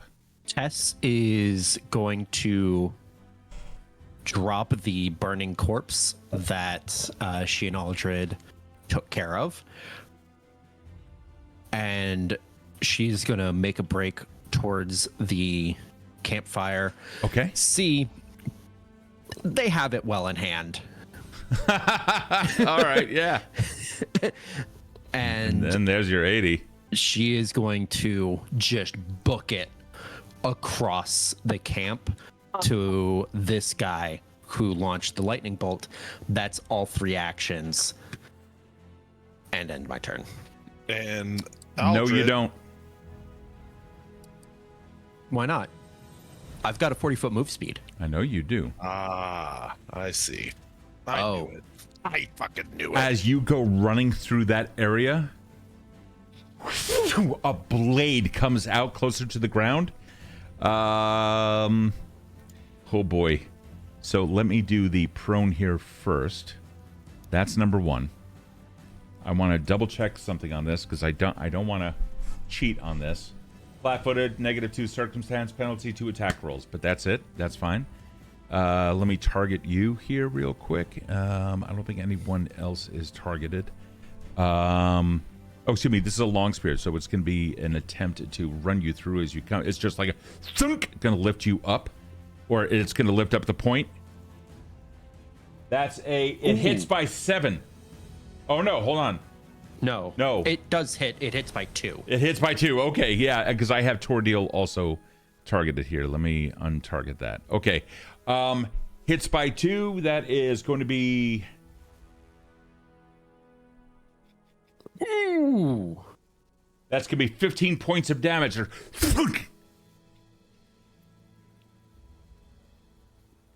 You feel that burn. Is that spear going to stop you? Yeah, she will stop as this spear jabs into her side, turn and face him, and flurry. Oh, So you want to fight now? Yeah, go ahead. Let's see what you got.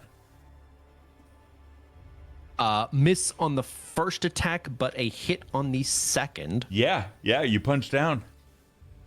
And that is 9 slashing damage as her claws probably catch on his robe sleeve or shirt sleeve or whatever with the first, but then follows through with the second hit. Alrighty. Since he was waiting for your turn, that was a reaction. He's now going to take all 3 of his. Of course. From that prone position.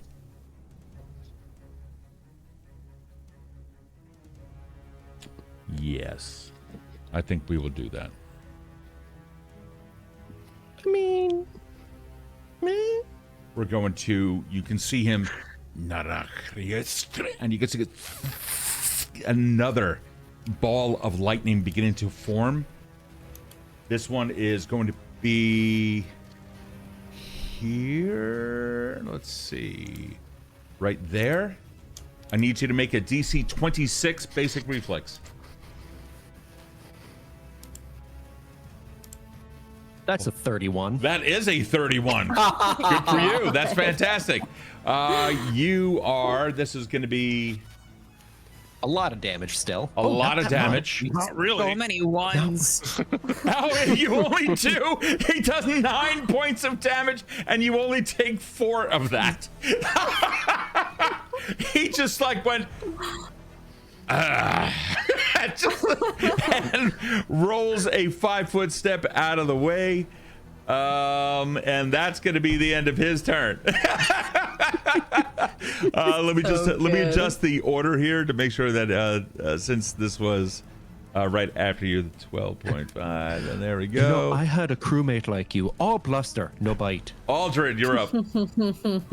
Yeah, Aldred's. God damn it! I can't. Sorry. Aldred is going to. This Can is I not? This What is happening? There we go. Yeah, because there's a cart and can't move through the cart. No, I couldn't get the travel line. Gotcha. To pop up. Gotcha. And I can move up to 75. Yeah, 75 gosh. feet and with no other actions. All right. Well, I'm running up to him. Oh shit! Yeah. Okay. Why didn't it go? You need to hit spacebar. Okay, that's what it was. But there you go. I got how you. Many, I how got many you. feet did I travel just now? 65. Okay. All right. Well, then I can't do anything else. Yeah, unfortunately not.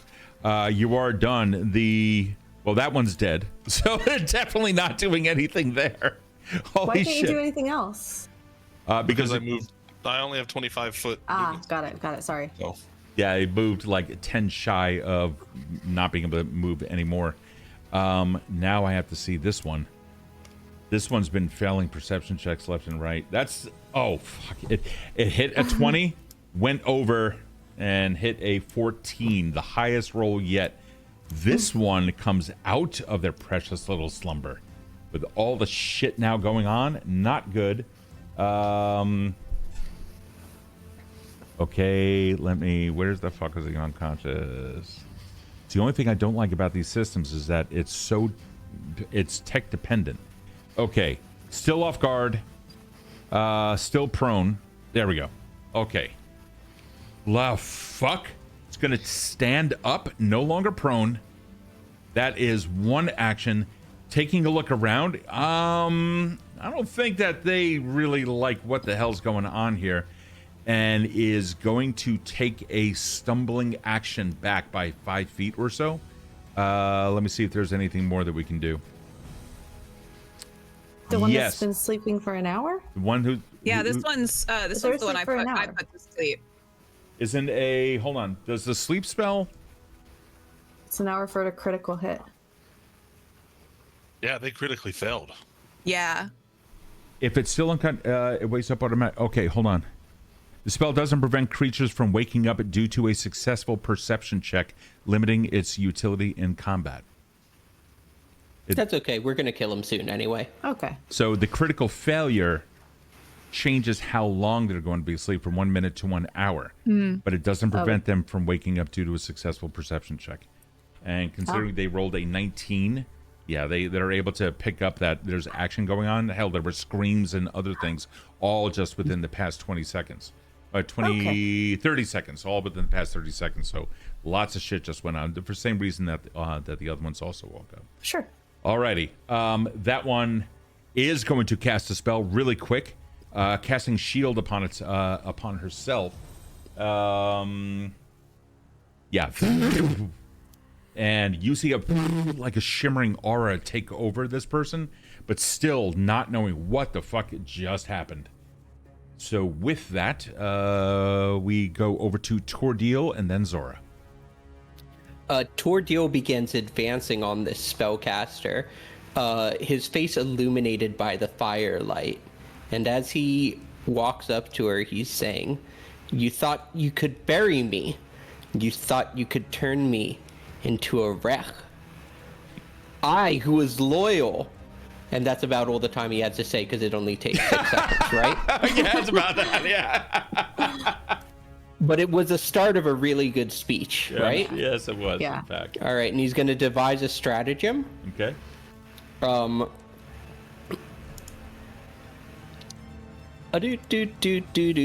Do. Oh, that's 15 plus an intelligence modifier, which I've been omitting for this entire time. Okay. And now I'm going to attack. Uses Wait, a let me shield make sure I'm block targeting reaction. them first. Yep, using a shield block reaction. What does shield do? So it's a trigger. Your trigger is that there's a melee attack or some kind of attack coming against this person. They just cast the one action spell on themselves, shield. So what it's essentially going to allow them to do is have a shield block reaction. So it's going to do potentially ward off some, if not all, the damage. Well, I'll take that chance. So that would hit. So go ahead and roll damage. It definitely hits the shield at least. So you do 5 points of damage? Now, here's the question, though, because if I were to use my stratagem roll, I can use what's called strategic strike. So if I were to replace that with the stratagem roll, which would be 10 plus my... No, that wouldn't hit. Never mind. I just really want to use that at some point because it's badass. Yep. I'm gonna... Okay, yeah. That will be how much damage would do. That is the exact hardness of a shield spell.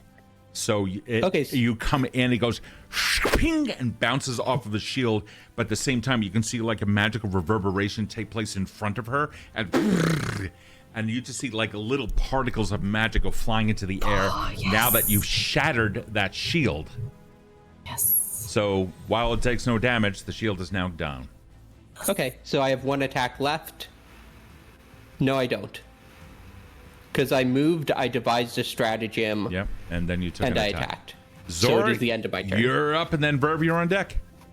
As soon as I see the shield go shatter, I say, "Tor'Dil, duck again, please." And I shoot 1, and I shoot 2. Oh, that's a bad one. First and one I missed. shoot 3. And And missed. God damn it! Yeah. I'll take the 1. Roll for damage on the first one, on the second one. Yes. It's only 2. I'm wasting my bolts. This one We can get him after. gets like angry, sees what the fuck is going on, and is now very awake. Nostrils begin to flare, and there's a look that's just, oh, they do not look happy. However, it's not their turn. Virve, you're up.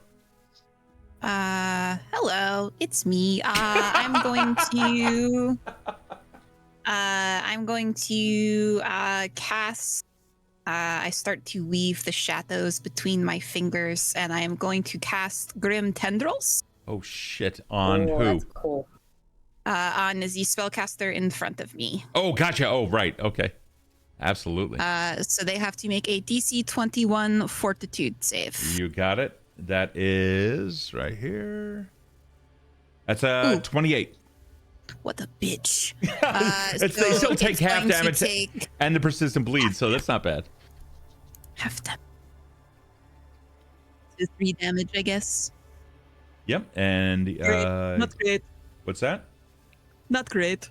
No, it's not great, but they do take 1 bleed as well. So, oh no, not you, not you. You don't take the bleed. Hold on. Not me.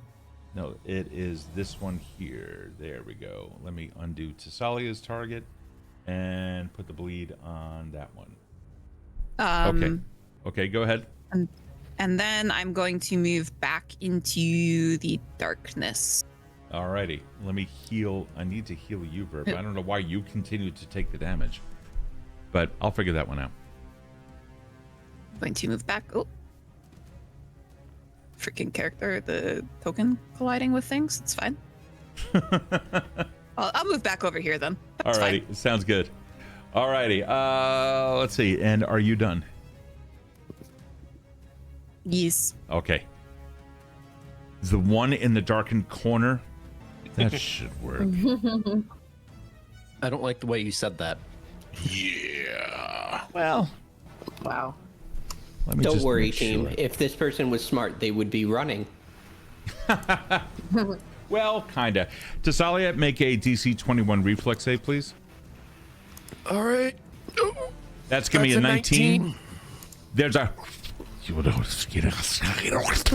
and you see just tendrils of like a white mist come out, and then they begin to solidify.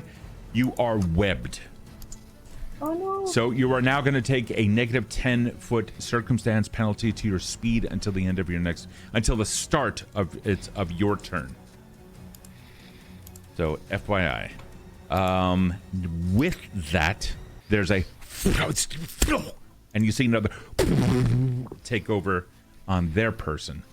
They also have cast a shield upon themselves. With that done, Thessalia, you're up. Yeah, so first action was to move and kind of awkwardly shake myself free of the web.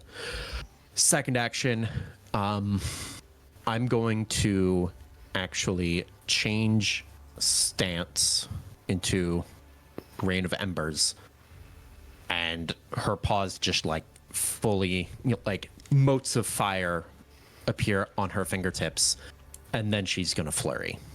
Both of those hit. Yes, they did. With a 29 and a 23. Yep. Roll your damage. Nice job. So that is a total of 15 fire damage. God.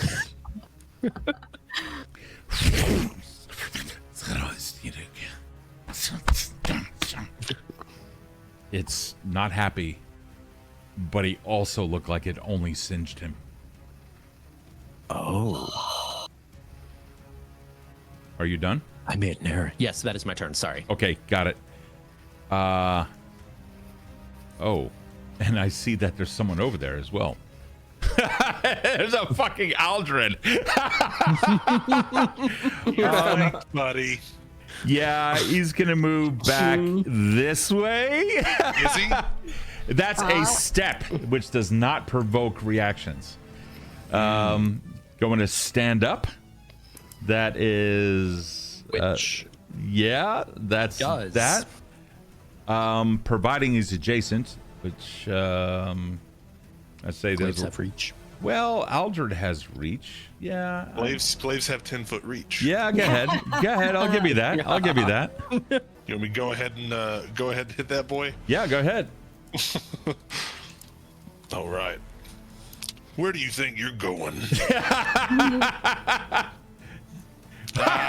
19. He goes like, he's like, he rolls out of the way, pops back up, sees the glaive, pink. And his hands begin to glow. You missed. We'll see. Fucking perfect. And then, and take a total of 25 feet to here. Alrighty. Aldred, you're up. Yes. Cowardice is unbecoming of a true warrior. And I'm going to chase after him. Okay. This is going to eat up 2 of your turns. That's a movement of 31 feet. Oh, is it? Yep. Hold on. Let me Hit escape. do that again. There you go. Yeah, there you go. 20 and 5. Yeah. And I should be within range because I have a glaive. Yep, go ahead. You got it. Oof. And I'm going to use an intimidating strike. Oh, shit. Okay. That's awesome. And Is a 26? Let me see. Make a melee strike. You be hit and you deal damage. The target is frightened 1 or frightened 2 on a crit hit. You do hit. He's going to be frightened. Excellent. Yeah, act it out. What do you got? He comes around the corner looking just ferocious and violent. he's like offended that he ran away from this encounter, and so he's just like bombing around the corner, just. Yeah, he's like, he turns back around. He's like, "Yeah, I just got fuck." You end up hitting him. You do 10 points of damage. Yep. Yep. Oh, sorry. Go ahead. Go ahead. What were you gonna say? Go ahead. And then coming back from that, I'm going to attempt a power attack on the next strike. Alrighty, go ahead. Come on. Easy. 20. That absolutely hits by 4. Awesome. Oh, wait a second. Power attack is 2 moves. You already took an attack Power and attack a move. is 2 attacks. It's two actions. Oh, I thought that it counted towards the Nope. the MAP. Okay, all right, my bad. Never mind. Then that's just a regular attack. Okay. So So I'll just roll regular damage. 1, 2. Yep, not a problem. And that's going to be another 10 points. You slash it. Sorry. No, it's okay. Oh, you rolled a 3rd time? I didn't. I don't know. I didn't realize that the other one had already rolled. That was my bad. No, it's okay. It's totally cool. I mean, you rolled a 5, and I'm assuming you want to give him 10, not 5. We'll do that 10. Yeah, okay, cool. So it goes, it slashes across his body, and he's like, he's starting to grunt against the pain. Not happy. This is the next turn. This one here, it was facing off against Tor'Dil. Oh boy. What are we gonna do here? Okay, so just seeing their friend get blown out of the fucking universe by a lightning bolt from an ally, they're probably not too happy. But let's see if they can do anything here. Yeah. Let me make sure I have this correct. Yes. There's a... You see the fire in the campfire begins drifting around. It ends up casting a wall of wind right in between you two. But even the corpses begin to move a little bit.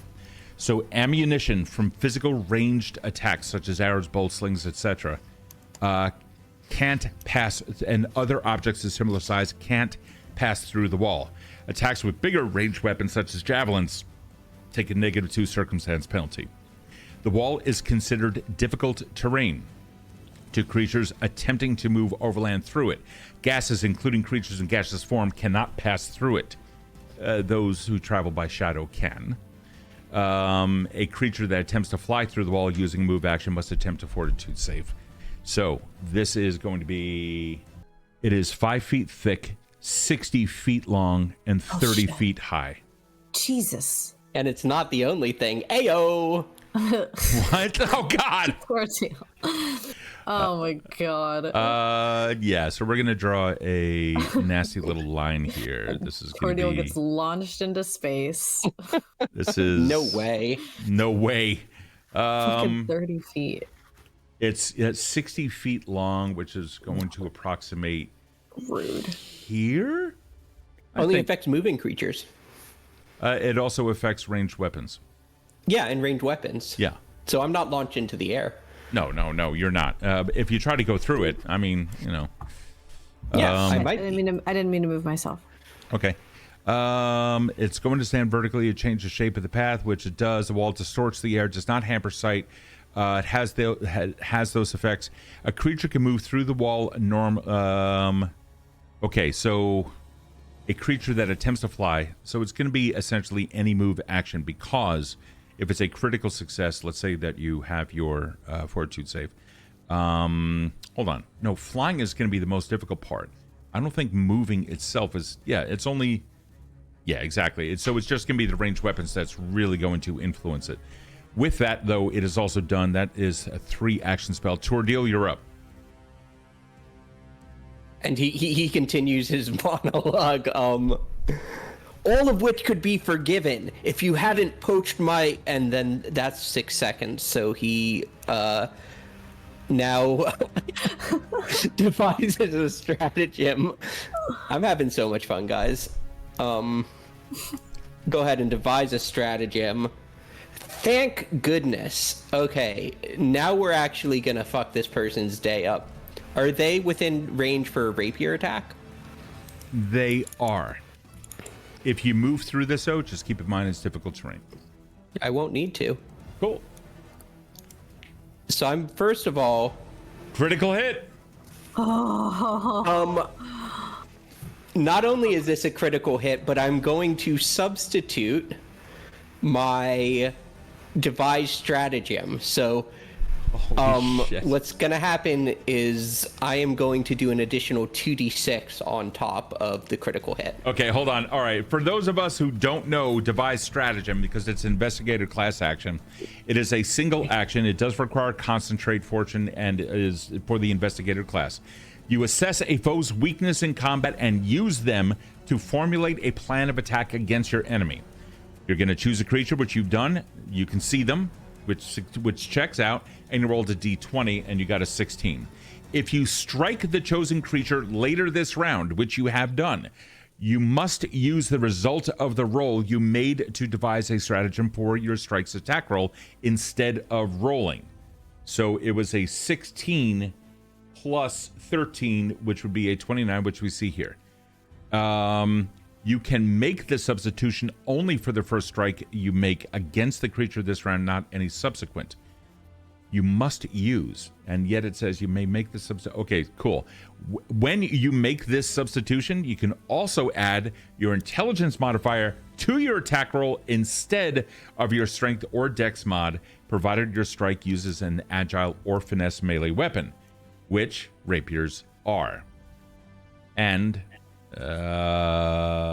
wow, if you're aware that this creature that you chose is subject blah blah blah, you can use wow, okay, hold on. If you're aware that the creature you chose is the subject of a lead you're pursuing, you've not established that, but you would be able to use that as a free action had you done so. So yeah. Yes, do you want a crit or not? I would card. Like a crit, yes. Crit card? Yeah, because I want something really wicked to happen. Okay, so this is piercing damage. Oh, man. Normal damage. Until healed, the target is clumsy 3 and enfeebled 3. You severed a muscle. Describe this, please. So first of all, my stratagem is to, there's a tendon near the neck. So I'm thinking I can make their right side go limp if I sever right there on the collarbone. Yes. Which I do. And I go ahead and so regular damage or critical? It's going to be normal damage. Okay, so I do normal damage, but then I do an additional 2d6. Yep. Because of the ability called Strategic Strike. So let's do that. I finally learned how to put bleed on this. Cool. So we're going to do another 6 damage. So we're going to do 13 damage in total. Holy shit. Oh my god. They're going to be clumsy. They're going to be whatever the other heck that is. They're having a bad day. So, and that is... I still have another action, I'm pretty sure. And I still have another action. No, you don't. You don't. You took 2 strikes, correct? No, I don't believe Strategic Strike is an additional action. It's but devise a stratagem is an action. Devise a stratagem is action, then the critical hit that I got Didn't you roll? is another. Didn't you? That was the investigative strike. Was his Oh, I'm sorry. action. I thought you rolled Yeah. twice because I saw that you did. No, I was just adding a strategic Gotcha. strike is just Gotcha. like bonus damage. No. You are good. Yes, you are correct. You still have another action left. That's right. awesome. And so I go back to my monologue later. For now, I'm going to take another strike at them. I Ooh. fucking hate you. It's a 12. Sorry, I was saying that to the person, not the dice, or to you, Missed Steve. by 4. I missed by 4. And end my turn. Okay. Holy shit. I love this insane. class. It's so much fun. Zora, you're up, and Virve, you're on deck. I could tell it is extremely effective. It's crunchy, but in a really fun way. Yeah. Zora, you're up. And it's perfect because Zora was going this way and saw your really cool shit and missed your really bad shit. So she thinks you're very cool. So I come up here. I can actually choose to give you a +1, by the way, Zora, because I hit. Let me just make sure I know it is +1 too. I'll take it. I do the thumbs up to Tor'Dil as I go around the wall. Well, while you're looking that up, I'll take it if it applies. I'm gonna do my. I needed to do a recall knowledge to put that into effect. So no, you're good. Okay, cool. No +1. I'll do that later. Zora, give me, if you wish it, since you've seen, oh, well, no, there you go. Well, Yeah, you it's hit. Okay. Go ahead, you hit. Oh, okay. I do the damage, and that is 1 whole point. I say, hey, person, fuck you. Zora, And- don't forget, if you do a recall knowledge and you successfully identify this kind of a creature, you can use those weaknesses against it, and it would be considered off guard for you for that attack. Can I do? I can't do that this time because I rolled I moved more than 20. Yeah, it's more just than just 25. an FYI for you. I don't want you to forget that. Okay, thank you. Don't worry, I will find out more information about you later. That's the end of my turn. Okay, Virve, you're up. Our resident goth. Hey, you're up. I am. That's true. That's me. Yeah, that is you. I am going to kind of look around and be like, no porta potties. And I'm going to cast Animated Assault. Fuck yes. There seems to be a lot of things, like little pallets maybe lying around that I can. Oh, I can pick up. absolutely. 100%. Yeah, so I'm going to this little there's like a little pallet right there. I'm going to animate that, and I'm going to have it try and bash the spellcaster upside the head. Oh, I think so. That shouldn't be a problem. I know it's a basic, what is it? It's a, yep, there you go. Reflex. There you go. And rolls a 14, succeeds by 2. Damn. So 6 damage. Yeah, exactly. I think- Yep. Yeah, it's going to take half of that. Describe it. How did that happen? So I'm kind of looking around and I'm like, no porta potty. Oh, that'll do. And so I kind of wave my hands up as I cast some telekinetic sort of magic, and I lift the pallet up and I mimic as though I'm swinging a bat, and it follows the movement and hits the guy.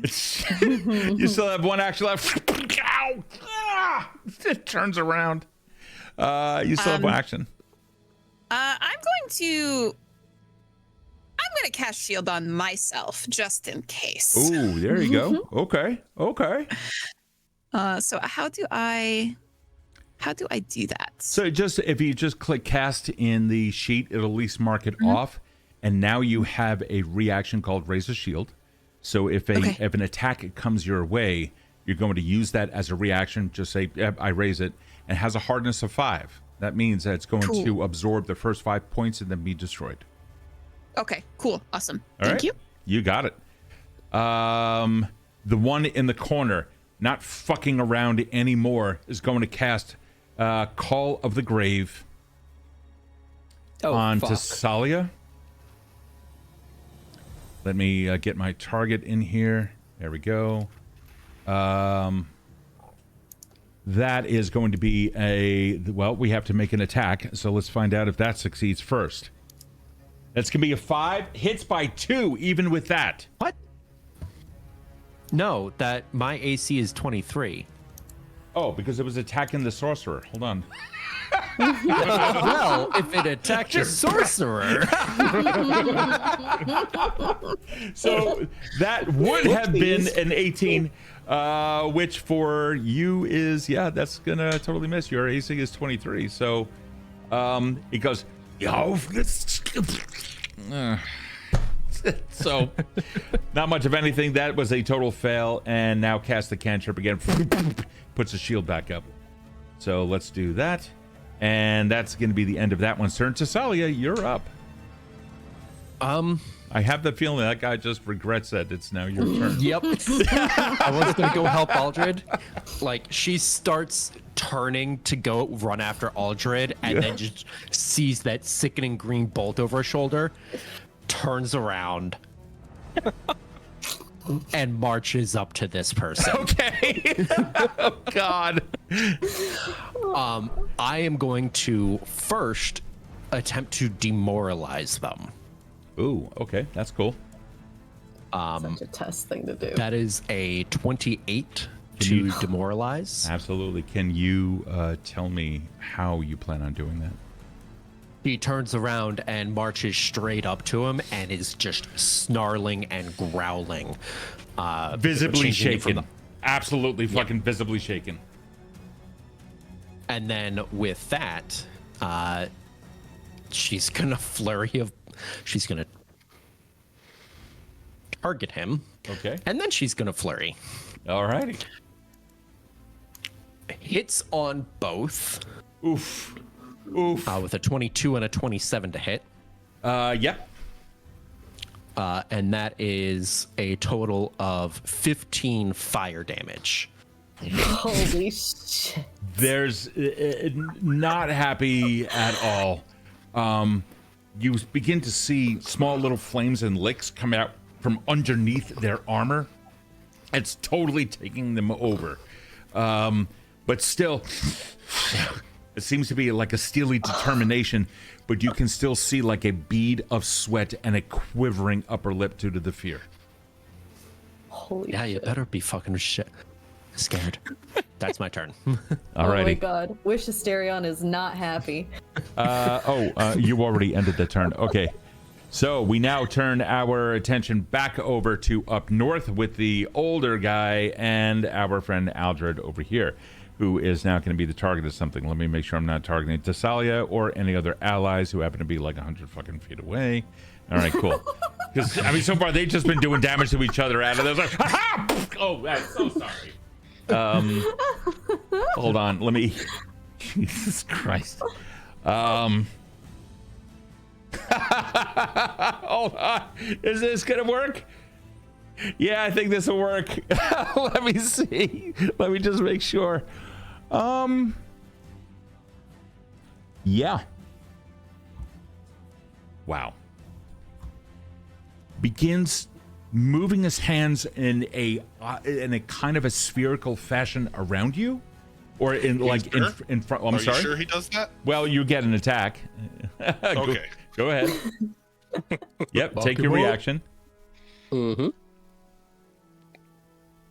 Let's do that. That's going to be a 19? miss, unfortunately. Yeah, it just your glaive just like glazed right through his hands, and there's a and you see a sphere of energy contain you, or at least it What is tends this? to. You cast a resilient sphere. You create an immobile sphere of force to either trap or protect the target.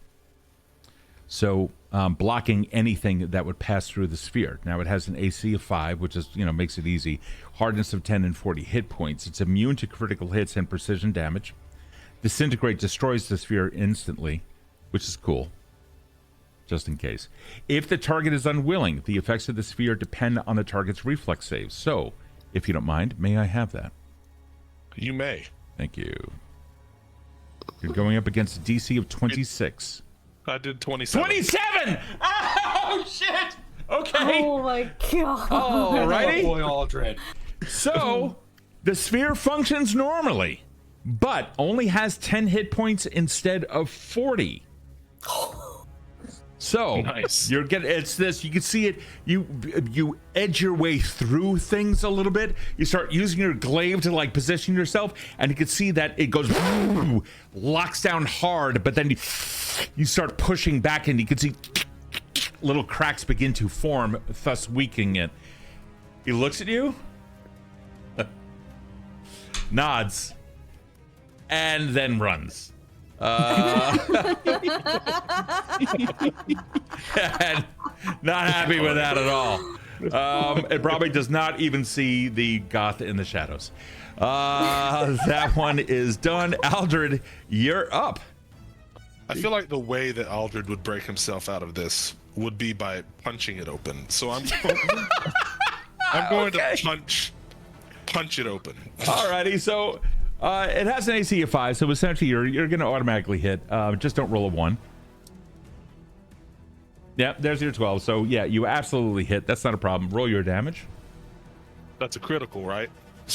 Yeah, it is a crit. So you're going to do double damage against this, which is going to be. Oh, I didn't roll double. Sorry, I'll No, just you did. roll the You damage did. again. It's Oh, did I? 2 Okay. times. Yeah, 2 times. So you got a 10.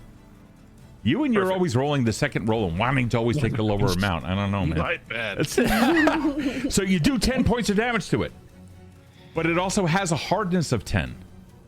So it takes those 10 hit points and remains solid.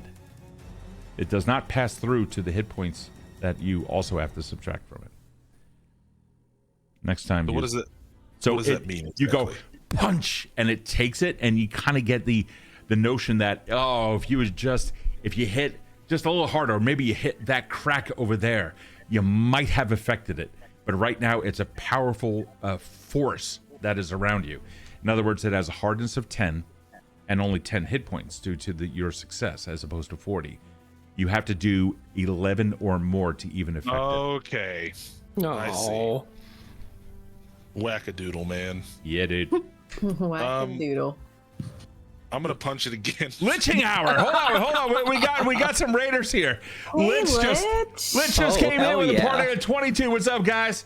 Welcome to Pathfinder 2E and Seekers of the Fall. We've been dealing with this battle the entire game because that's what battles do in D20. It's so rules. fun. It's so fucking fun. Oh, to it's hit. been such a good battle, though. Yeah. So now our tank here just got our DPS Aldred by name just got completely locked down. With that though, Aldred, what's your next move? I want to punch it again. All right. Another Where crit. do you think Tess That got is it? going to be another crit. Go ahead and roll damage. Yep. Wait, Another- if we get a follower Punch. during his turn, Yeah, but we didn't get a follower yet. we did Mortal Crux. Oh, Mortal Crux followed? Yeah. Oh shit! What's up? Yeah, so you get a fortune, and so we reward the players if you guys follow. So thank you so much for that follow. All right, so you can roll it again if you want. Your D20, but I mean you already got a crit. Yeah, I was about to say I don't. And then if that didn't break it, I'm gonna punch it again. So you're at many. Mind you, you're at MAP minus 10 or 8 or no 8 now, I think. That's still a +5 with my unarmed strike. Yeah, you're good. Oh. You're good. Go ahead and roll. So 7. That's a. So it's just a straight up. You kind of go, ow. So, your wrist just bends just a little bit. I mean, yeah, you do 5, but unfortunately, you're not breaking the hardness on any of these. Oh no. You are still locked down until you actually get out of that. Many men would consider themselves lucky to face their own demise. Hold on. The sorcerer. Now we turn our attention back down the way here. Oh boy. Well, this one. What the fuck are we gonna do here?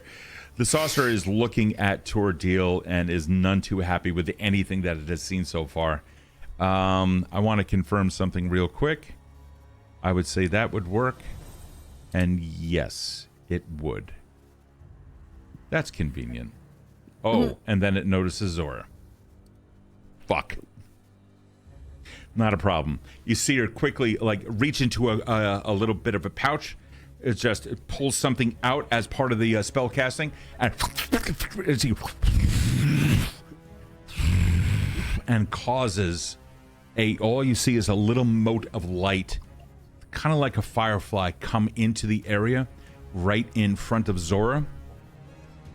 Zora, I need you to make a DC 22 reflex save. Okay. Here I go.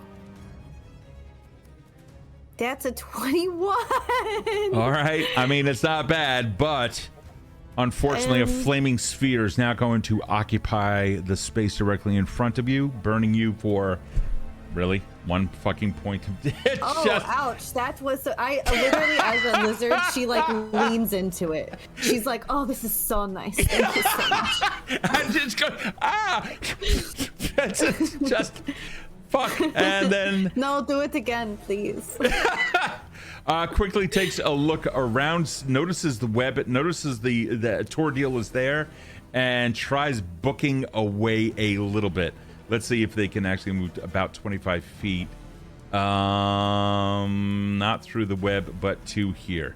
That'll work. That's going to be the end of that turn. Tor'Dil, you're up. Zora, you're on deck. Holy shit. Little Bones, thank you so much for the hell hydrate. Hold on, guys. I need a bottle of water. 1 second. I need water. Oh, yeah. I do also. I will continue my monologue during this time. Your fucking part monologue. Yeah, but this monologue has taken 3 turns, and this is the thrilling conclusion.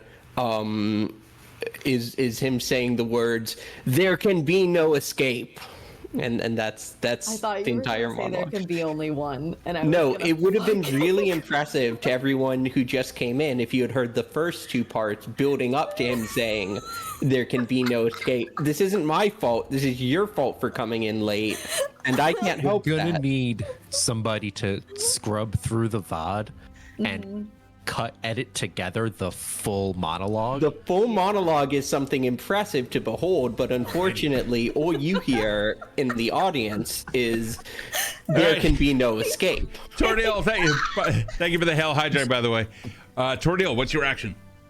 Tor'Dil, who has just announced there can be no escape, now has to follow through on that promise.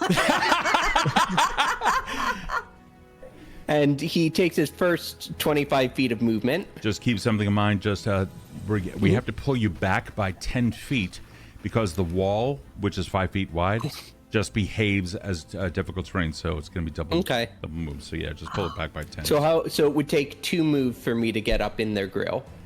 Yeah. And now, because they're on that wall, are they in any sort of a precarious? Well, they're already clumsy and enfeebled. Yeah, they're not. They're not too happy. Yeah. So Tor'Dil is just gonna stab them with the rapier. Hold on. Let me just make sure here. Okay, no, that's fine. And then the enfeebled. Let me just make sure of that real quick. Okay, no, that's fine. All right, it's able to do everything that it had done. It's just in a weakened state. So it has. Yep, you're all set. And just so you know, I am aiming for their eye. Apparently you just did something because you got a critical hit. Yes. No need for stratagems anymore. We're just rolling purely for damage at this point. Okay. And I'm gonna just sort of run my rapier directly through their eye socket. Do you want a card, by the way? No card. No card. No. Just going straight in. No card necessary. We're gonna do 13 points of damage. Just just crying out in pain. That's my whole turn. Right there. Zora, you are up, and Virve, you're on deck. Okay. How do I do this? Oh shit! I'm trying to do the move. You know what? Fuck it. So do a control click, and then press spacebar. But I did that. It didn't work for me. Okay. So Zora goes. Let me see if there's a reactive strike real quick. I don't think this one does. Nope.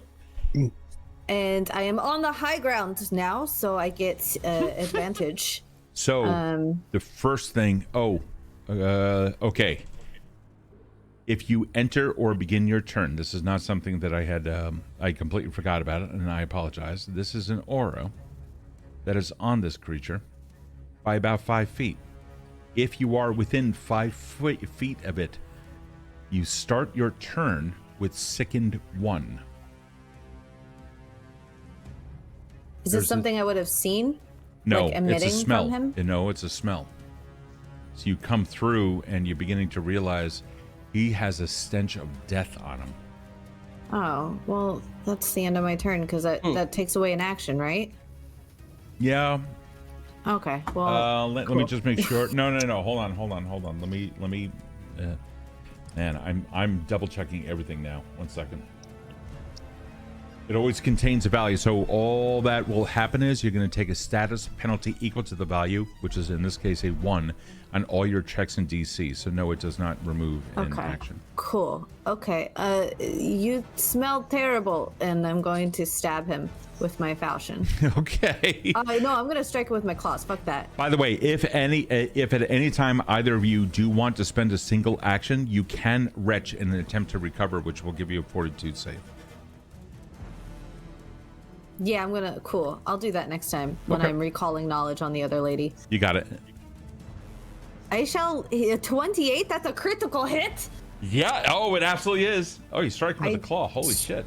Yeah, I scratched the stink right back into him. You targeted the sorcerer.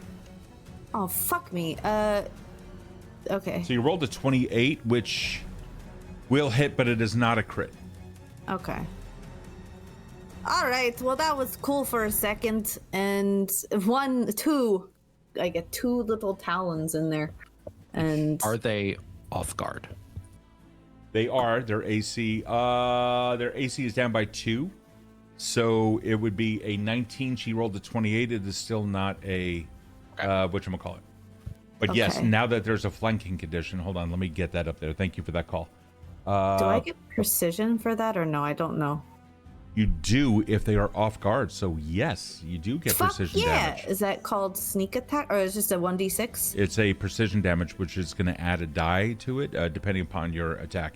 You'd have to take a look at the your particular D6 is my claws. Okay, so then when you go to roll, I believe there's a check. I think there's a checkbox where you can mark off the precision.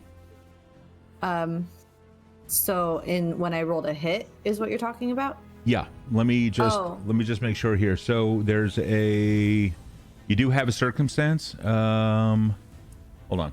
Let me make sure.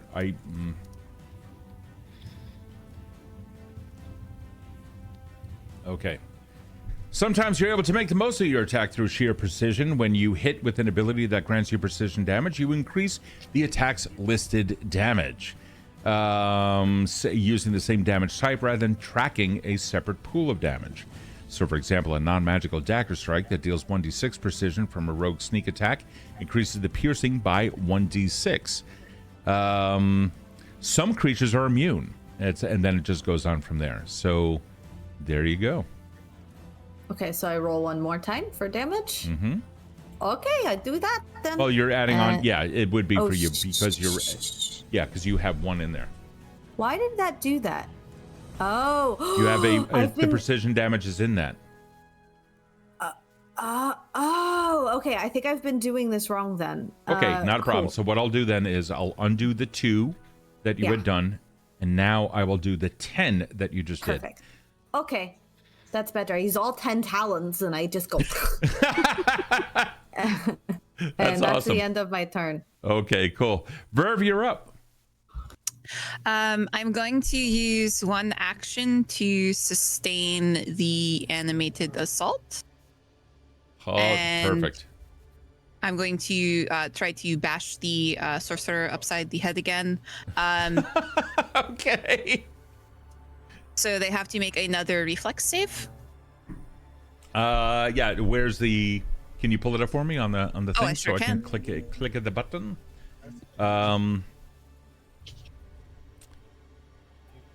It fails by 7.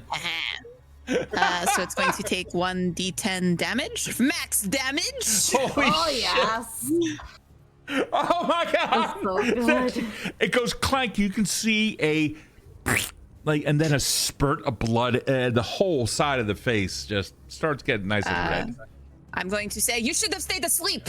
As I wham the pallet down onto its face. Okay. And then I would like to cast Vomit Swarm again. Wow. All right. Because wait a second. Does your animated assault? How many actions is that? So it's a sustain a spell, and that's only one action, I believe. Oh, that is correct. You are correct. That's it. And you did say that you were sustaining. I apologize. Okay. And then I'm going to cast Vomit Swarm on the guy who is running away, and I am going to call him a coward, and he has to make a DC 21 reflex save. Fantastic. Let's see if that works. It does. He succeeds. Okay. So I'm going to roll damage. Yep. So 7 damage to him. He turns around, just having run, or it kind of started moving away from Aldred. Turns around, movement out of his eye, and all he sees is a nastiness just comes over him. He's. You start seeing open sores and wounds and pustules starting to form, and it's like looking at what the fuck? Looks back at you, points, and as he does, you begin seeing something happen. Oh no, don't do that. And that is all I can do. So. Alrighty. Alrighty. This guy with you two. Wow. He's a little concerned. Let me just confirm this real quick. Yeah. What's up? The turn order advanced past him, so he still is frightened. It went to me for some reason. Oh, okay. And there you are. So he is frightened. There you go. Okay. Thank you. Oh, I see. Because I advanced a turn and Virve also advanced a turn. So Virve does it, and then I don't have to. Okay. This one is... Okay, well, the first thing he's going to do is see if he can take a step that's going to break this. Whoop, nope, I don't want to cast a light. It's going to take a 5-foot step this way, which is going to break the flank. Realizing that there's two of you. Oh, shit. Okay. Alrighty. Mirror image. So, let's see how this is going to work. 3 illusory images of him begin to swirl about his space, potentially causing any of you, either of you, who attack, to hit one of the images instead of him. Any attack that would hit him has a random chance of hitting one of the images instead. If all 3 images remain, there's a 1 in 4 chance of hitting you, which is a 1 on 1d4. With 2 images remaining, there's a 1 in 3, which is a 1 in 2 on a 1d6. And with only 1 image, then there's a chance of 1 in 2, or excuse me, a 1 in 2 or a 1 to 3 on a 1d6.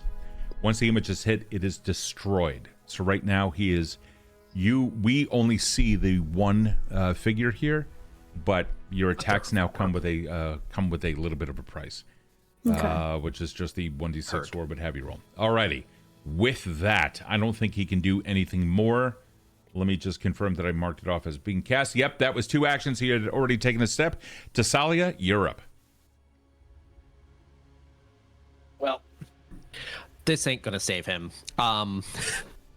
Tess tracks him. The frightened condition does go away on him. Okay. She is going to just hold her arms up, and they fully ignite all the way down to the elbow. Holy shit.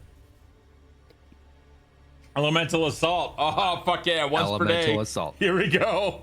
Oh, God. So your strikes will be dealing an additional 1d6 damage. In this case, fire. Yep. I'm assuming fire. Yeah, you said that. Yes. Okay, cool. That's awesome. Yeah, I'm going to flurry of blows with my second action. Okay. Hit with the first one. Okay, So I need missed the second. roll a 1d4.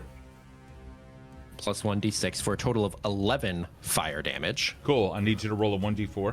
If you roll a 1, you hit him. Sorry, I forgot about that. Yep. Mm-hmm. The damage is also 1d4. So that's a 1. Yeah, you hit him.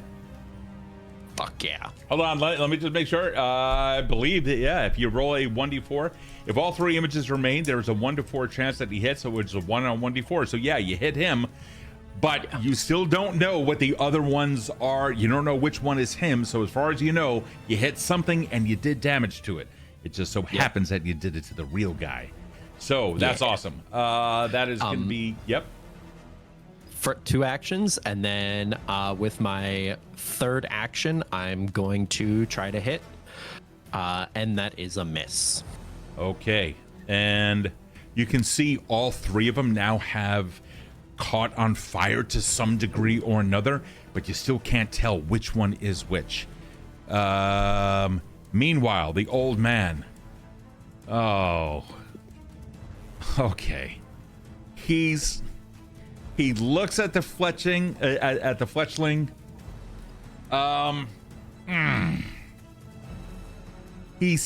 Does he? Oh God. Oh God. Let me make sure. Decisions. Oh God, yeah. Hold on. The last action was not that, but could be. Yeah. He's going to. Yeah. Fuck it.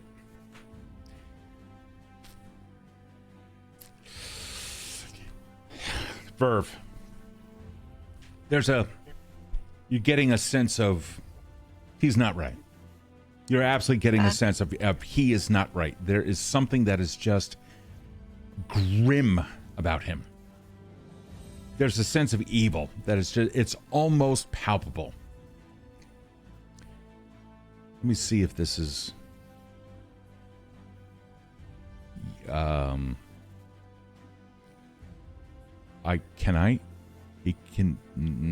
want to do that. Okay. I'm sorry, I don't mean to delay the action that's happening here. Instead, you're looking at you, takes out a small little pearl of bat guano and flicks a fireball at you. Uh-oh.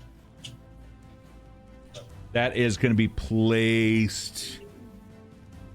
Oh, hold on. Let's do. Come on. Right here. I need the 3. Well, Aldred really can't, but nothing can actually do anything about that. Tor'Dil, yeah, it's fine. He doesn't give a shit about the sorcerer, apparently. Tor'Dil and Virve, can you make reflex saves? It's a DC 26 basic reflex. Easy. 27. 27 and 29, not bad. Don't even try, Steve. That's just surrender. Sure, yeah, absolutely. We can do that. I'm gonna roll the damage. 66. That is going to be 23 points halved on the 2 of you. And what about the sorcerer? Oh yeah, and this one's fucking dead. I'm not even gonna. Let me see. I mean, I'm gonna try I'll try the reflex save. I don't think that there's any chance.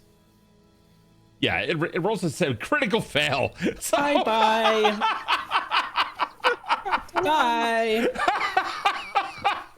So that's going to be double damage on the sorcerer who goes up in flames. Oh, shit.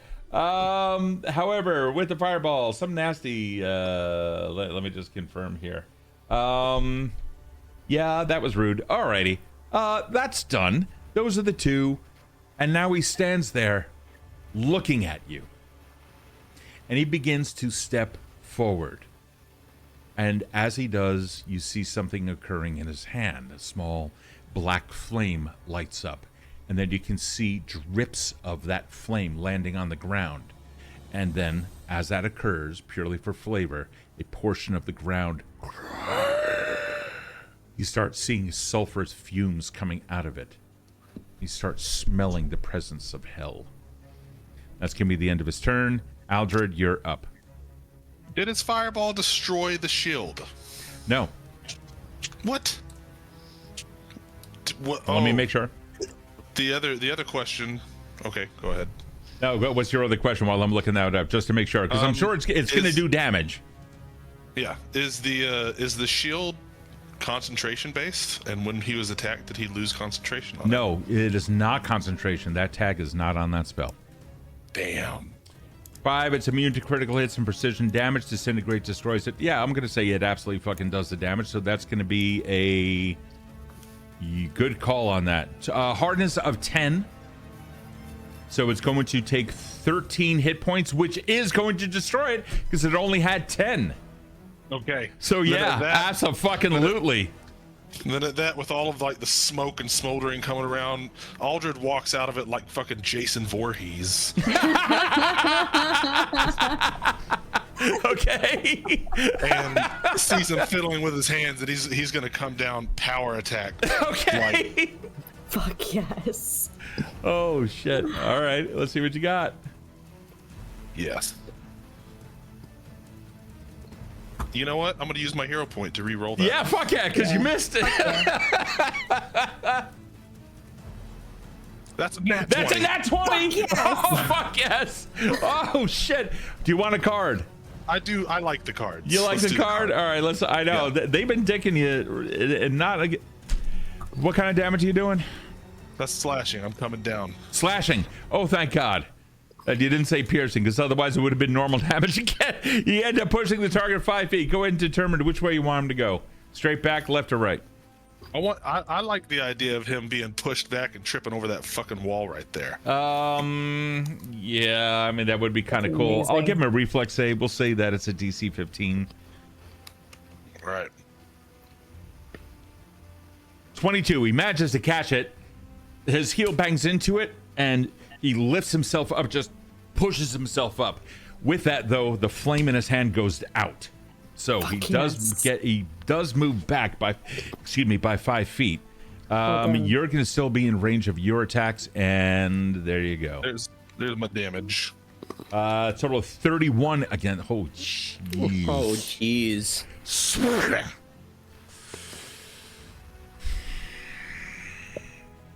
And still walking. Well, no, never mind. No, yeah. That's it. Yep. Okay.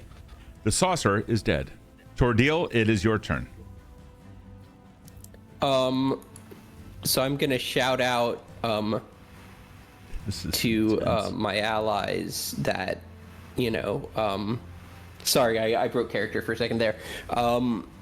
We keep the old one alive for answers. You wanna if you want we let's keep him alive for answers. I don't want to tip the scales and let him know what we're going to be interrogating him for. But I hope that message gets through to my comrades. And then I'm going to take 2 turns of motion Okay. to run up to him, and I am going to attack him with the rapier with the intent to not kill, but to knock him into a dying state. Okay. Nice. 'Cause we can revive him later if See need what be. happens. Fuck yes. That's a 22. That is going to hit. All right, so then regular old damage. 7 damage. Not as impressive as the 31 last turn. he takes it, and he's like, he's bleeding. He should be bleeding more, but he is definitely fucking bleeding. And I'm going to take this opportunity to let him know that if he surrender surrender now and be spared further pain and humiliation.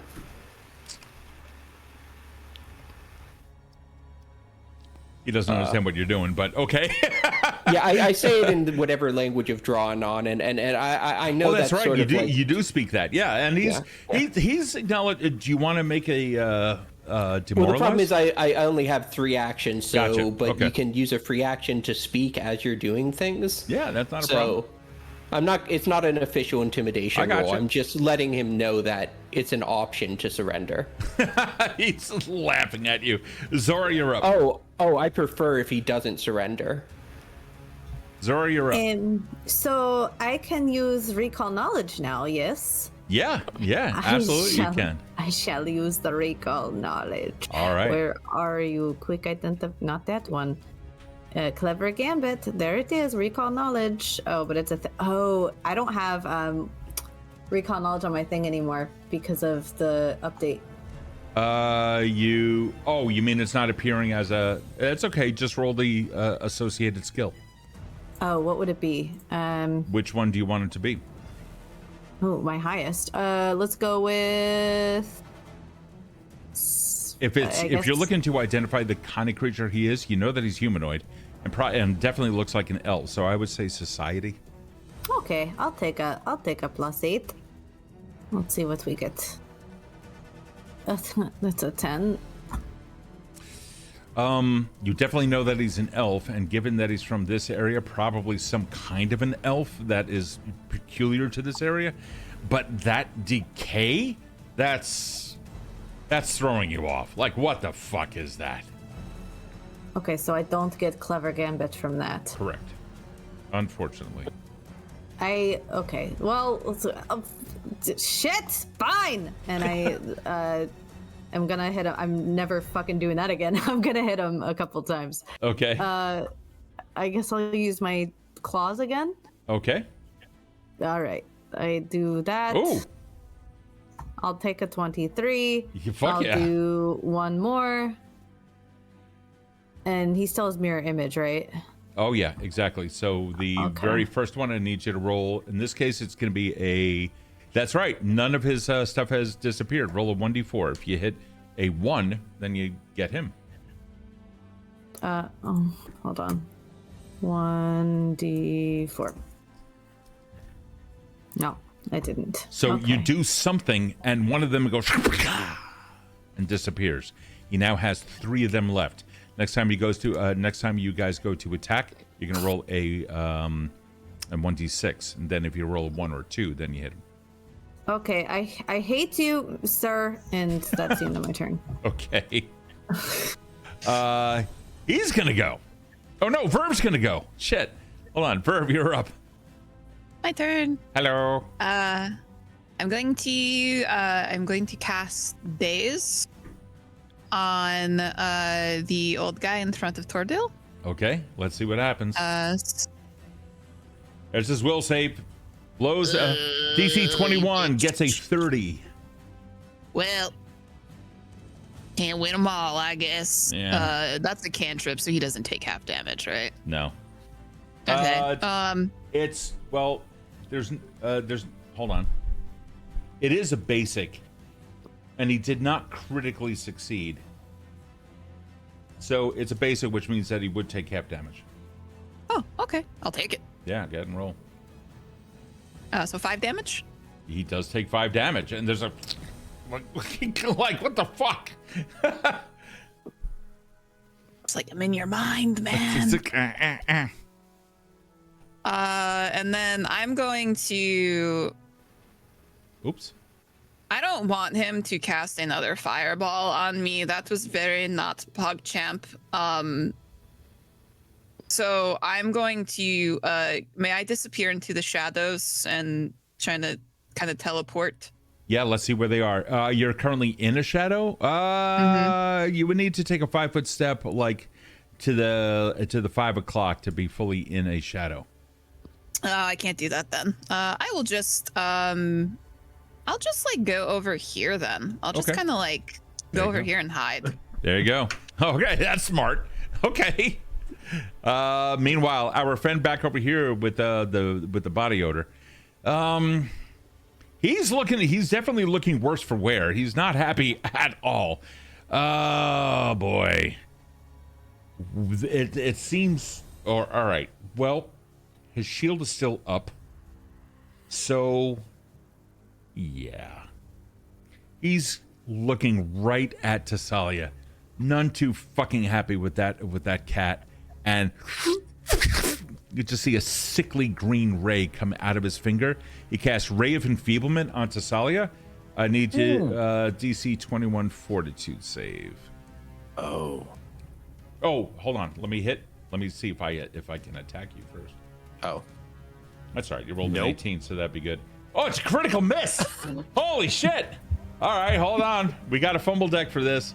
What is it? It is. It's a spell. He's encumbered. That thing comes around. It whips. It comes off of the flames, gets rebounded onto him, and it becomes encumbered. You just see all of his gear get tangled up in some kind of like an enfeebling green ray until he spends 2 interact actions to free himself, which he can't do until the beginning of his next turn. So he's done. Thessalia, take your revenge. Cool. Well, say it with me. I'm going to flurry of blows. Okay, let's see what happens. Oh, that's 2. That is 2 hits. Okay, I need you to roll a 1d6 for Oh. each of those. Yep. It's all right. It's good Sorry. that you got everything out of the way. No, that's good. Get and roll a 1d6 for the first one. Well, yeah, you can roll. First one. That's a 6. That is a does not hit 6. him. There are 2 images left, and that would that need. also misses him. And that, yep. Unfortunately, neither attack hits. However, But 1, 2. That's 1, 2, and 3 images That's are 3. now gone. and seeing that, He's kind of chuckling. I'm going to kind of like, I've been like, coming in almost like a boxer with these flame strikes. Yeah. Seeing all of these mirror images gone, Tess is going to like drop her arms, sink low, and go for the grapple. Okay. Does map apply to this? It has been. Hold on. It is. Is it a? It does have the attack trait. Then but yes, Earlier it you does. said no. Okay. Yeah, it's going to. Because Okay. of the attack trait. You're right. I'm like learning that. I'm learning. Don't make me look up rules because then I learn. So go ahead. Unfortunately. All right. That is a 15 against their, I believe, athletics or fortitude DC. It's going to be fortitude DC. Yeah. Which I'm sure they have Oh, decent. 17. Yep. So nothing happens. Go for the grab. Alrighty. Swing and a miss. Yeah, it's not good. And also that you're sickened, you're also taking a -1 to that. So just keep that in mind. The old guy goes. He's hey, we just got lollygaggers. We should raid lollygaggers when we're done. it. Well, they just raided us. What's up, guys? Let me shout them out real quick. Yeah, go ahead. What's up, guys? Oh boy, we're winding down a combat which has been going on now for the past however long we've been trying to stream here, 3.5 hours. But we're at round 9, so we're actually doing extremely well. With that, however, there's a Aldred is there. Aldred has that's 5, 10.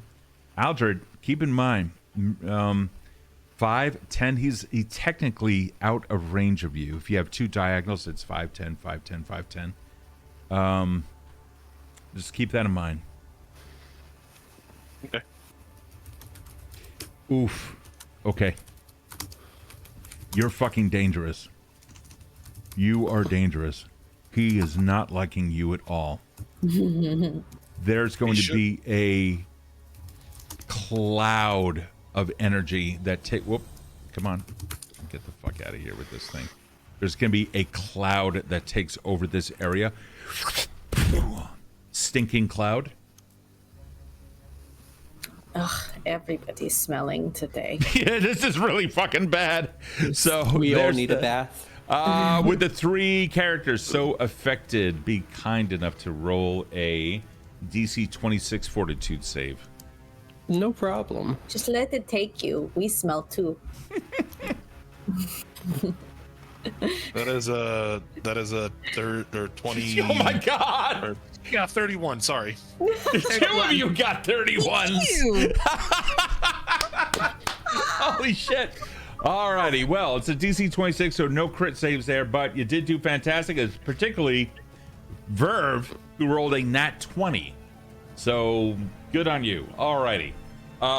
It is a success, so you Tor'Dil had failed. Tor'Dil, you are going to be sickened 1 as well as slowed 1.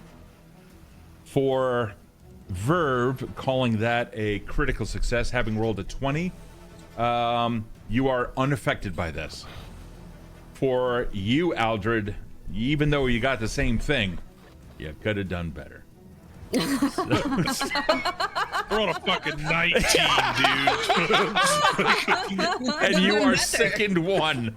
Oh my god. What does sickened do again? I'm sorry. No, it's not a problem. So sickened essentially means that it's sickened 1, so you're going to take that 1 as a status penalty to all of your checks and DCs. Now you can spend a single action on your turn by making a fortitude save and see if you can retch it out of your system. The DC for that would be a 26. Okay.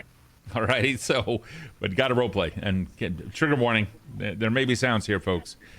That is, I don't believe that is going to be a sustained thing at all. It is a concentrate if he chooses to keep it up. He'll move a little bit. He's gonna fucking move. Aldred, do you have any? Oh no, because he's moving out, not through. Oh, wait a minute. Does he still have?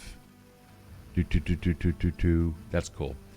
He's gonna move back by 25 feet to here.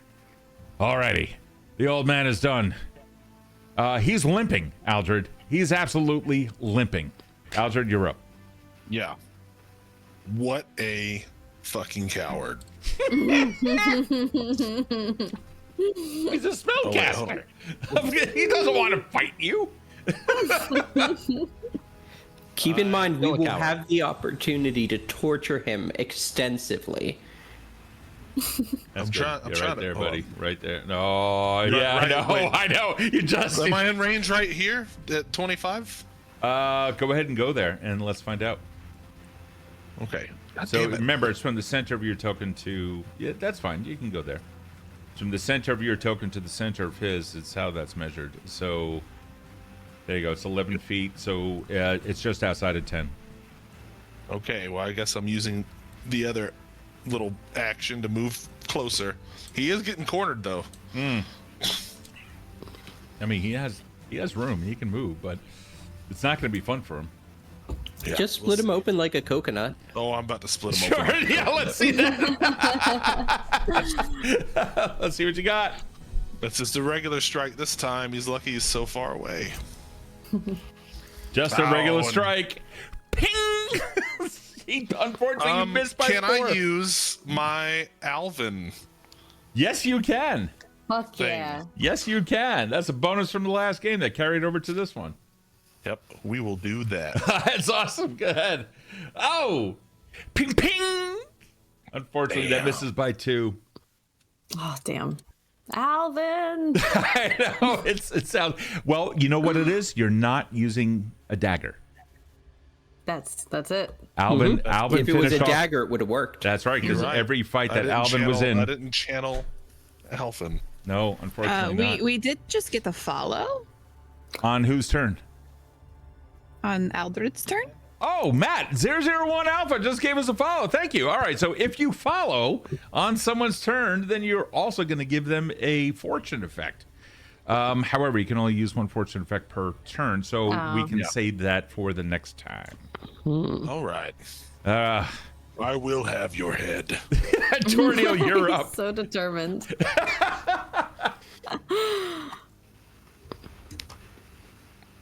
Tor'Dil, you're up.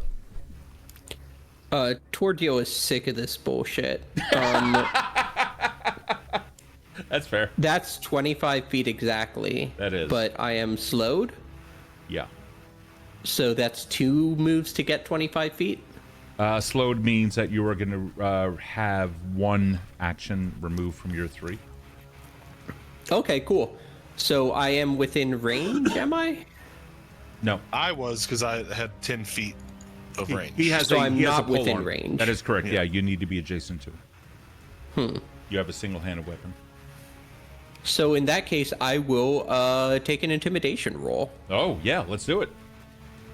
Let's and I'll tell you exactly what I'm gonna say.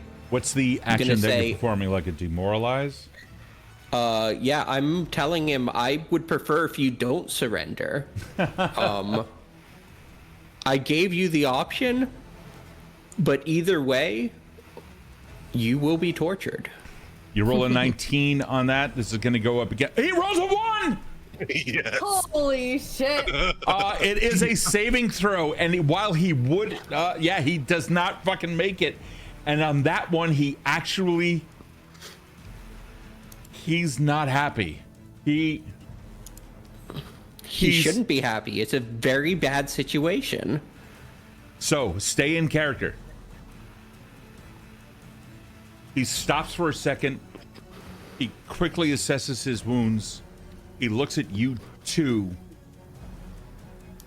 He looks around and he notices everyone dead, including the ones that he had not seen before. Behind him in the shadow, well, you can see the 2 down here. He sees no one of his camp is... he doesn't even know what the fuck is happening on the other end of the camp. He stops for a second and is... He gets down on his knees and puts his hands on his head. I spit on the ground. Like I accept, but I spit on the ground. All right, kill the other one is what I shout back. So we now turn over to Zora. I heard you loud and clear through the stinky cloud, and I'm going to hit hopefully with the claws. Please. Oh, I'll take that. Yeah, you hit by 9. Yeah, I'll do it again because it's just one of them now. Well, you have to do. That is true. I would roll damage on that. Yep, go ahead. You hit on both. Yep, I'm gonna roll the damage on these 2 and see how we're faring. So, And that's just 1. I'll do this one too. So that's like 24 points of 9, 10, 11, 12, 22, 32 points of damage. Please. So he has a shield up. That's going to reduce it by 5. So he takes 19. It takes 19. He should actually. Hold on. Oh, fuck. It doesn't fucking matter. It doesn't matter. You dropped him. His shield expires. He looks at you for a second, kind of laughs, and then the second one comes through and... Yeah, I go right over his throat. He's grabbing at it. He trips. He falls. He's still holding on, and he's looking around at the people that killed him. And within... And I kind of move him to the side, and I say, no. Don't get any blood on my friend's fur as he dies. Congratulations. The fight is over. Yes! We killed him. I said dead wasn't moving. That man is He's still on patrol. He's still on patrol. It's just. Where's the necromancer? Find the necromancer and fucking kill him. The other one's also moving. Oh god. Okay, let me stop the zombies from patrolling. They didn't have a doctor's note, so they had to keep coming back to it. Fuck. All right, so the first guy stopped. He you know what though? I mean, they're in drawn on, so these motherfuckers are like legit, probably like coming back alive. So who the fuck knows? Anyway, No, we're burning the bodies. yeah, well, okay, so there's a whole bunch of shit on these guys. Yeah, Yeah. we're looting the bodies first. Looting. So you looting them. So you can on the map. You can go around and hold on. Let me do this real quick. Let's close that. Let me make the necessary adjustments so you guys can loot. There are also 2 chests, which you do have access to. So do keep that in mind. Before we loot, can we make sure to hog tie and gag the old man in a very, very uncomfortable way? That's precisely what I was going to do on my turn if that guy didn't die. There's no turn because we're out of combat. Yeah. Oh, gotcha. Right. Tess, I'll let you choose chest or stinky boy, and you're muted. Chest, please. Oh, never mind. That man Chest. disgusts me. I agree. Actually, I think I want to vomit, probably. I'm gonna retch to do my shit. Hey, this one has kind of nice shoes. How do you loot? Oh, it's paused, so we can't right now. No one remembers the nice shoes from earlier. Oh my god. Yeah, Yes, I'll take I'm my going boots to. back. I'm going to open this up for you guys right now. Okay, here we are. So give me a second. I just need to make some adjustments on my No side. worries. Go ahead and roleplay. I'm bounding him up. So You don't have to roll dice. We can just say that at this point you're going to Aw. continue to retch until. Oh, perfect. Beautiful. Okay, I'll loot this. I'll loot this guy and spare you the stink. Take Much this. appreciated. Take that. Take all those. Okay, 1. Take that. Oh, definitely take some soap. Finally, I get back to my armor. This guy's Was still made custom patrolling. for me. I'm going to check the old man's Sure. pockets. So let me give you. Damn it. There we go. How do we fuck's take sake. things? I'm figuring that. Well, not figuring it out. I have to make the adjustments, and I'm trying to do that right now. Okay, old man is now pickable. Oh, this guy needs to stop walking around. He's just a walking treasure chest, and he's just like, "Roar!" He doesn't even know what the fuck is happening anymore. Okay, now you can stop. He even bumps into Aldred. Jesus. I took the cool boots. Don't worry.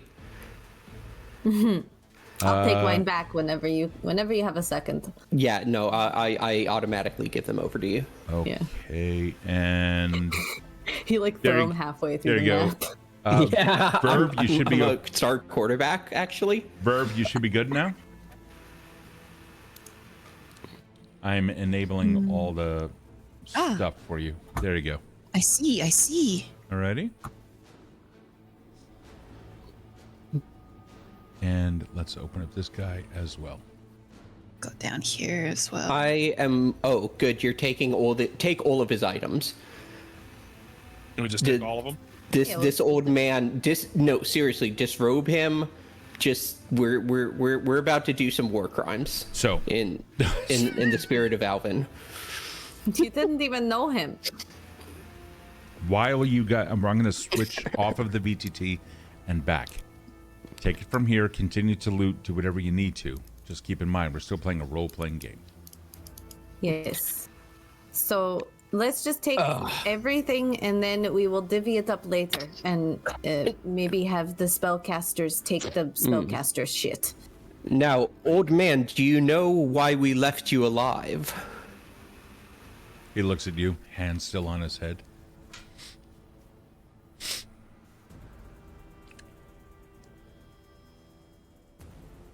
Is he not talking? Do you want us to help get him to You don't talk? need to speak. You'll have plenty of time to speak. You don't need to speak now. I just want to savor this moment. Remember, I was tied to that pole. You left me to become a wrath. A wrath? Is that the right word? A wrath, sure. And a wretch. I pronounce it correctly, though. A wretch. You left me to become a wretch. What do you think we'll do to you? Do you know how much pleasure it will give me? How much I will enjoy watching you suffer? No, you don't need to speak. You don't need to tell us anything. I flash my hook. Casually. Give me an intimidation check. Okay. Which one of us? Zora. +1. Okay. Oh, a 20, dirty Nice. 20. I'll take it. It's got the spikes on it, so it's really the teeth. So that's gonna Oh, be it does. that's gonna be against his will save. Ah, fuck. He looks at the hook, and he looks down at his body, just kind of shrugs. I'll take the he's- ear. Can he speak anything other than Dra'anan? Or whatever the language is? It's tough to know that. I'd like to take his ear off, please. I'm gonna take his ear off with my hook. Oh, that's actually a real good move. I'm just sitting back, impressed at the initiative on this team right now. Let me just take a step back. I come Zora? up like I don't want to interrupt, but I'm gonna stand behind him and like pull his ear to take it off with the hook. Yeah. Please Roll the do. damage. Yeah. Okay. Ooh, Oof. shit. Jeez. there we go. What would this be called? Is this a should I use my claw? I forget what I Yeah, you can use a claw for that. Okay. Oh, just damage. I don't have to roll to hit. Correct. Yeah, the Perfect. assumption is that he's, 2. It's fine. It's better that way. blood kind of comes down the side of his face. The ear now in your hand, long and notched. As, Can I count the notches? Yeah. Oh. 4. How many? 4. I'm 40 going to- years. 40 years in service. Hold on, What a- Tor'Dil. Hold on. Let's. Aldred's moving to do something. You have a lot of resentment, I can tell. I'm going to step forward, and where the ear was cut off, I'm going to start pushing my thumb into it and pick him up by his head. I'm going to be like, "You surrendered, so you clearly value something, and we'll find it." Do you you are standing behind him, correct? No, I'm like to his face. Oh, to his Is what I'm face. trying to Okay. do. Well, he's Yeah. all right. He was facing forward. That's why. Okay, not a problem. So you do it to his face.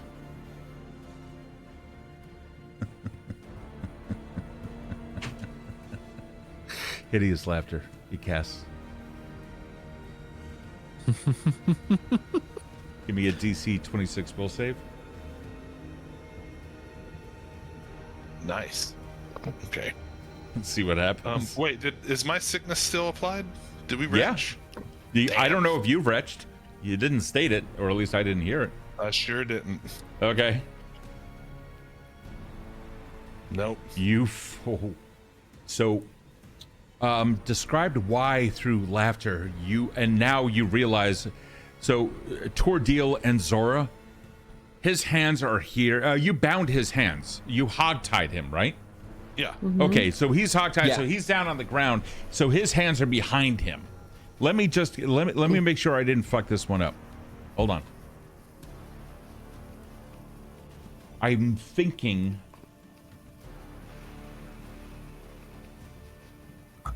Somatic and verbal. He's incapacitated though.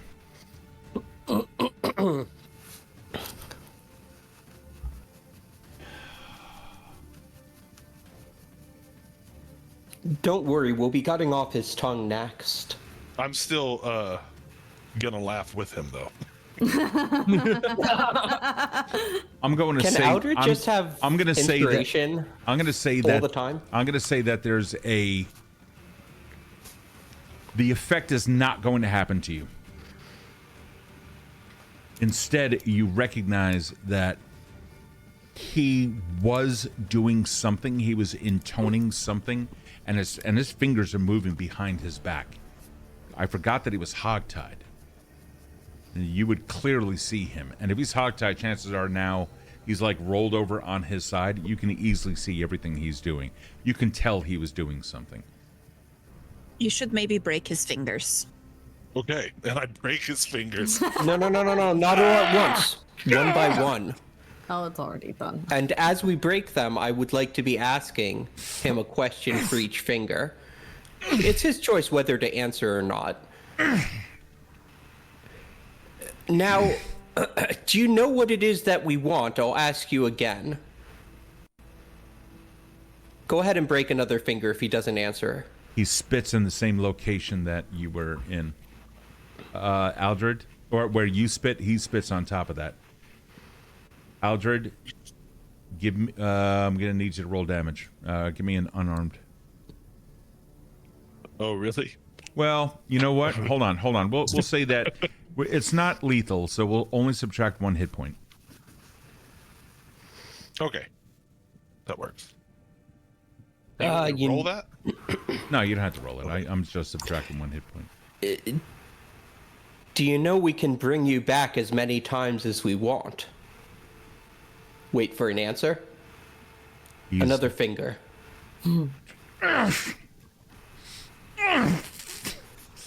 going to retch on his face.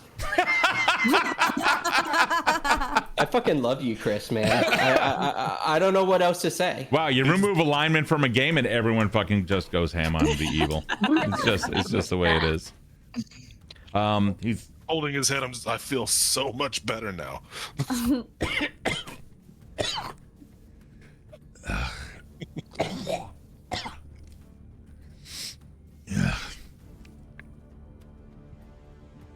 He continues to remain silent. You will tell us what we want to know. This one is tough. Break another finger. All right. I know it's not a question, but we make the rules. Tor'Dil, I don't understand what you're telling him or asking him, but clearly he's not fucking responding. Well, Let's that one just wasn't kill a him. question. That one wasn't a question, actually. He was right not to answer, but we heard him anyway. You see, what we're doing here is we're getting the information we need. The information you asked for earlier. You were the one Clearly who wanted... he's not fucking talking. Let's just be done with it. Well, he surrendered, so clearly he values his life. And I grab him by the back of my head. I bring my face close to his and I say, "You left me to become a wretch. He finally Do looks you at you. know what I will do to you? Do you know what the grand investigators in the army, what we're trained to do when we need information?" If you didn't betray your kind, then you wouldn't I have had never- this punishment. I never betrayed my kind. Spits right in your face, and the look that he has, he's going to try intimidation. He's gonna try and intimidate me? How cute. This is ROFL's villain arc. I mean, yeah, probably. I love this journey for you. No, you guys, I've been getting psyched up to play this character all week. Really. I know. Oh. Whoops. No. There we go. Okay, cool. I need you to roll a will DC or will save against a 27. Easy peasy, lemon squeezy. He's spit in your face. He's called you a betrayer. You have a critical failure on it, Yep. and he's... I'm intimidated. You don't know your kind. You don't know who raised you. You don't know who fed you. You don't know who drank from you and helped you and supplied you with the drink and supplied you with clothing and supplied you with training and supplied you with run him weapons. through with my you rapier. betrayed us. I kill him. I fucking kill him. I can't hear this bullshit anymore. I'm so mad. Rapier straight through him. I don't even aim. Let me just make sure of one thing. You are frightened too. So let I'm me just, frightened? So do I have to move away? No. You are demoralized. Okay. So as a frightened 2, what that means is you're going to receive a -2 penalty on all of your checks and DCs. So you can still act. You have no problem with that. You can still make your attack. It's just going to be a -2. The system will figure that in. Okay. He shook you so hard, you missed by 1. And with that failure, even from the ground, his hands tied to his ankles behind him, he's looking at you. We should have killed you. You can't even hit a person standing still.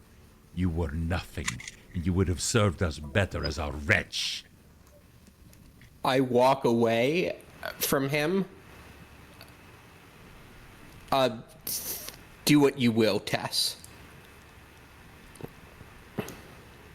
You see a smile on his face. Everyone, he is smiling, and his gaze is just locked on the figure walking away.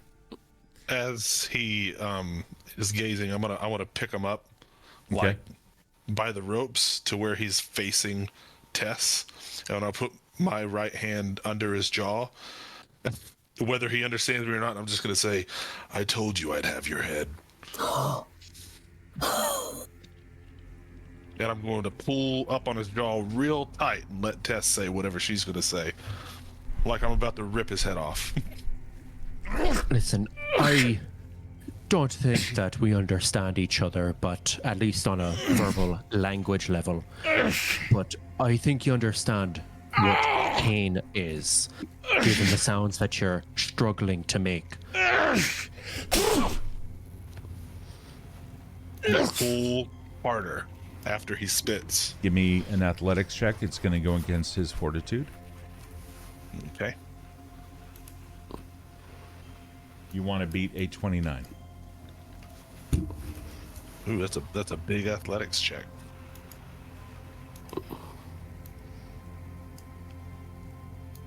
Shit. 21. You're pulling. Can you show me how you're doing that with the jaw?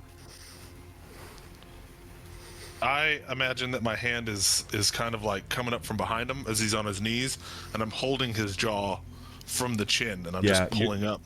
Oh, you're pulling up like this? Yeah. Oh, I got you. Okay. Yeah, he's built strong. His neck muscles. What he ends up doing is this, and like it turns towards your elbow, and then just like looks back at you as if.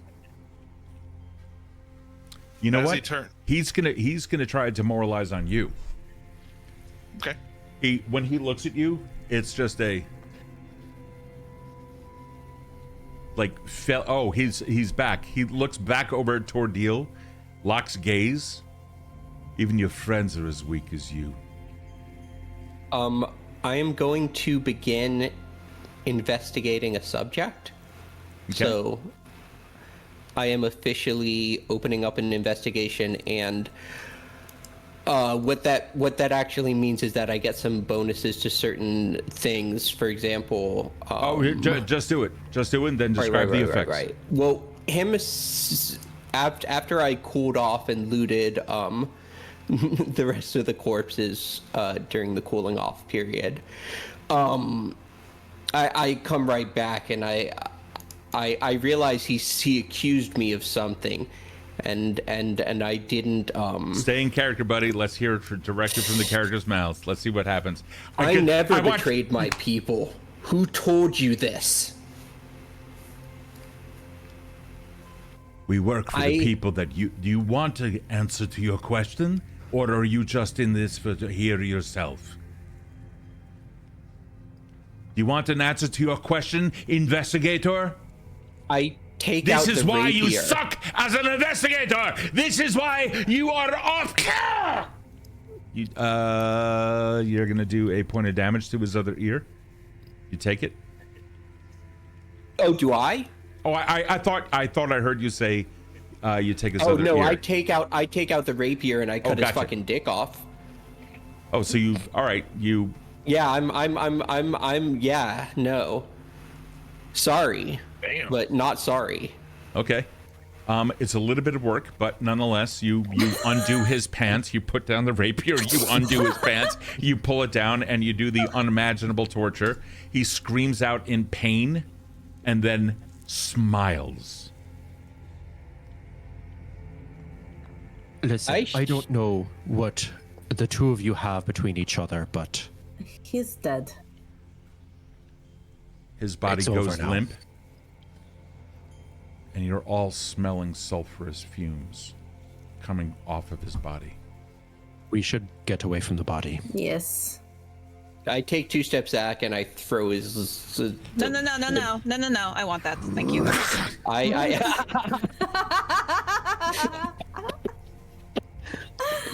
I know what our art prompt going. is. What happened to him? Where did he go? His body, you let go of him, Aldred? Yeah. Okay. So his- said, "Let's get away." So I got away. He lands down on the ground with a thump. His body lands on the ground. You can see sulfurous fumes. The skin begins to boil a little bit. And then a moment later, the clothing itself starts to move as if massive maggots are under it. And that's exactly what comes out of his body. His skeletal frame remains, but his flesh is consumed. All you see is a black flame come up. The maggots absorb it and then go into the ground. Isn't that what happened to Alvin's body? Very similar to it. Aye, very similar.